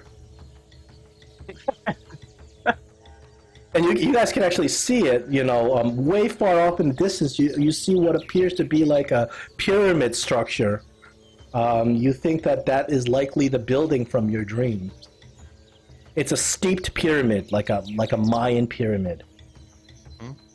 Ask him if there's any like creatures or anything that we should be wary of on the way to the pyramid. Not in the trees. Maybe How in the about down the river. river? I don't trust the river. Well, I think if I try to go through the trees, I'm going to be dead long before we get halfway there. Or very sore. But you have to go through the river to get to the pyramid. It's all stream. All the roads are flooded. Ugh. So is there like a shore that we can walk on and not necessarily be in the water? At least for part of the way. He says, sure, but the pyramid is surrounded by a water. Well, we'll have to cross that bridge when we get to it. There is no bridge, it fell down. Okay.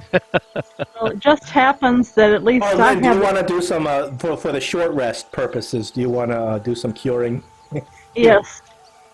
We'll start yeah, out with that'd be a good couple idea. of hit die.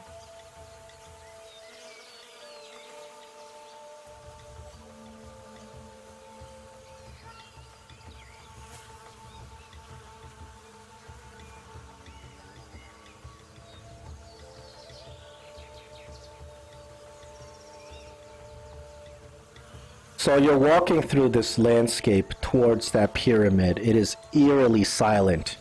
You see some of these broken down buildings, and it's very difficult to tell what these buildings were because the architecture is so foreign. You've never seen anything like it before in Faerun. These are structures built out of stone bricks. And you go in a couple of them and you realize that it is so ancient that whatever had been there has disintegrated over time. Unless it's well preserved, there's just nothing you can find. But what you do see is that as you're walking along the bank of the stream, which used to be a road, you see that there are statues erected on your path. And you kind of look at these statues, and the statues are of an art style you haven't really experienced before. They look like an ancient Aztec type art style. And you see some of the statues are depicting the gods, and you can tell which are gods in the statues by they have these really big headdresses made of leaves. And you think that those depict gods. And you see some of the statues that are still intact. You see some of them depict parts of the story that you heard from Kerber. You see the creation myth. You see the story of how Quilto gets ostracized from the pantheon. Finally, as you get closer and closer to the temple and you're walking along the stream, which is getting deeper, you see what appears to be a statue of a god that is erected. This god has a snake-like tongue. He has these big, bulging, imposing-looking eyes. He's huge. He has claws. He has fangs. Very different than the statues of the gods that you've seen previously. And this statue of a god is right smack in the middle of the road with a stream running on either side of it. You deduce that, this must be Zatsilaha.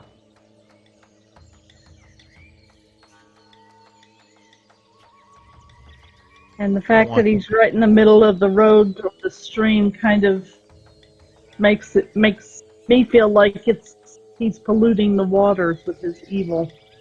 That's what it looks like. Although you don't really detect any magic specifically coming from this place, it's very ancient. Yeah, that's what it looks like. It's the people here must have erected the statue because it's in the same style as all the other statues. You have survival, don't you? Have you seen any sign of like humanoids moving in this place, any tracks or anything like that? You can roll a survival. Who were you speaking to, Lan? I was asking Gray if he had Oh, okay. survival. Yeah. Can you give me guidance? I can. I would appreciate it.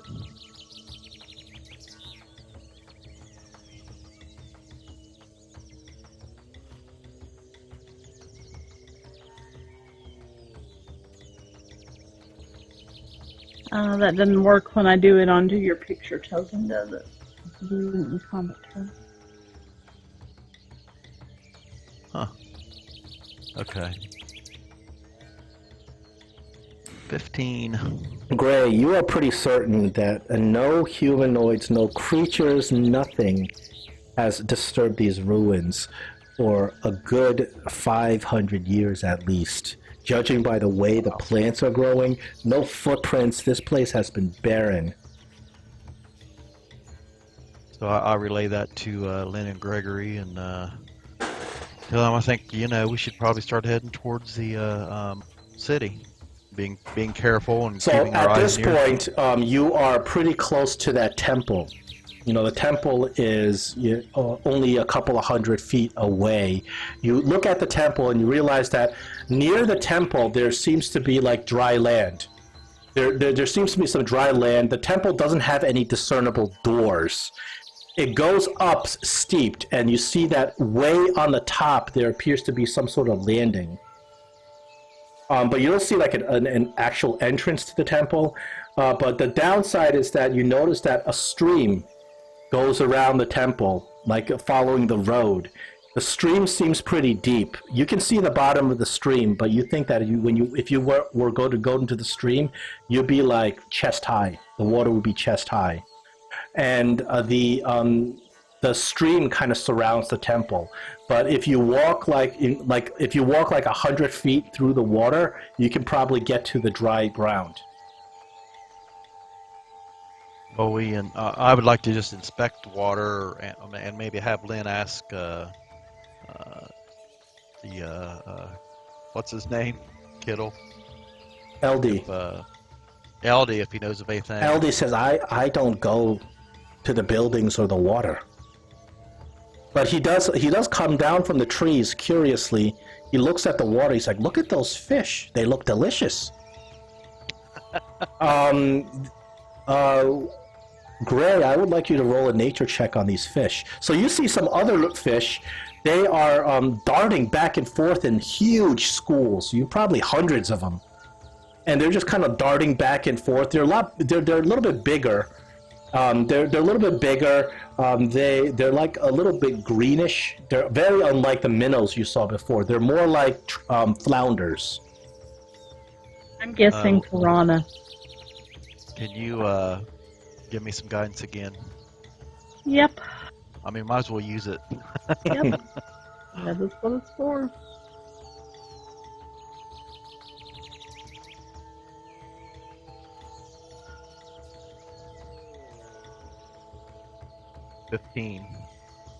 Yeah, Gray, you've never seen these fish before, but you recognize these fish by your knowledge of nature as predatory fish with sharp teeth that will swarm anything that it senses is alive and will go in a frenzy if it smells blood. These kinds of traits are universal to predatory fish. You realize that the water, would be a dangerous place to go to. And it's not like you can target these fish and kill them because there's literally hundreds. So with, I can still swap out my spells, right? Even though it's cut off from the gods. You can you can still cast spells. The problem is that you feel that your prayers to Salion are so distant. It's like an infinity between you and Salion. But she doesn't have those negative effects. No, of her spell. they disappear once you rest. Okay. A Well, short if rest. we rest again, I can cast Water Walk tomorrow on one of us. I don't know if there's a place over there where we could anchor a rope, but that might be. LD points to like a little. He points to a tree, and he says, "If you go up that tree, there's there are vines that make a bed you can sleep in."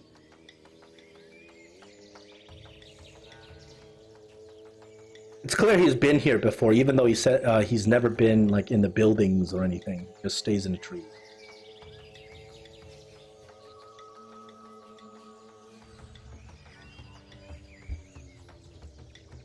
So we're looking around, and there's really like no trees have fallen across the moat or whatever you want to call it, the little stream. No, or you, anything of that nature that there, can there cross. do not appear to be any like bridge across the stream that you can cross. And the stream is wide enough where it'd be too difficult to make a bridge.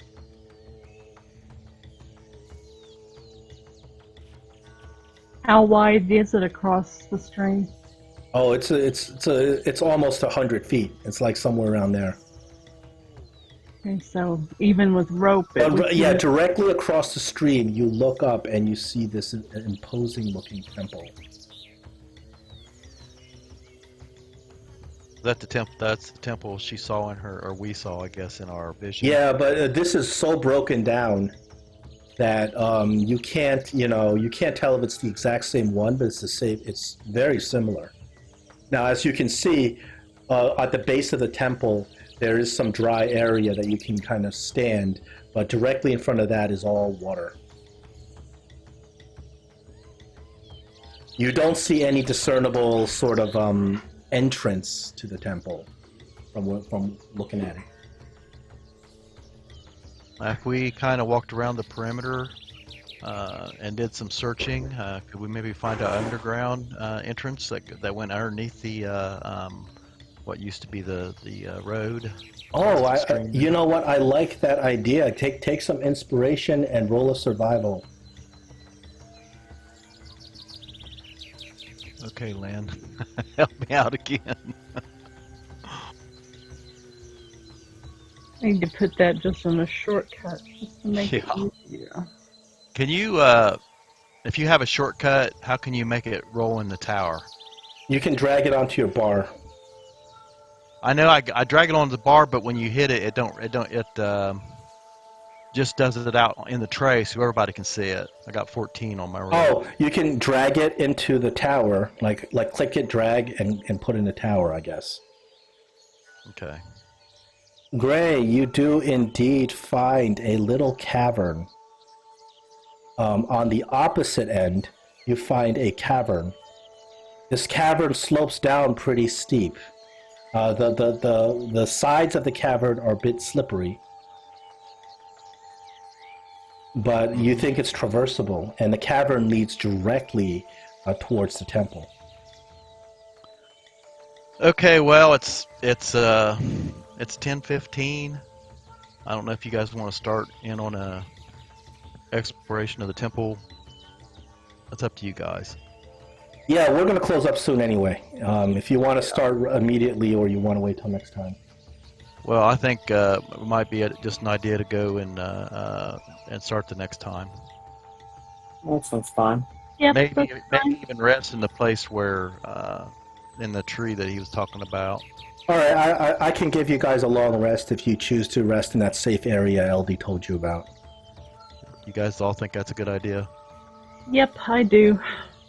All right, and we will pick this up next week. All right.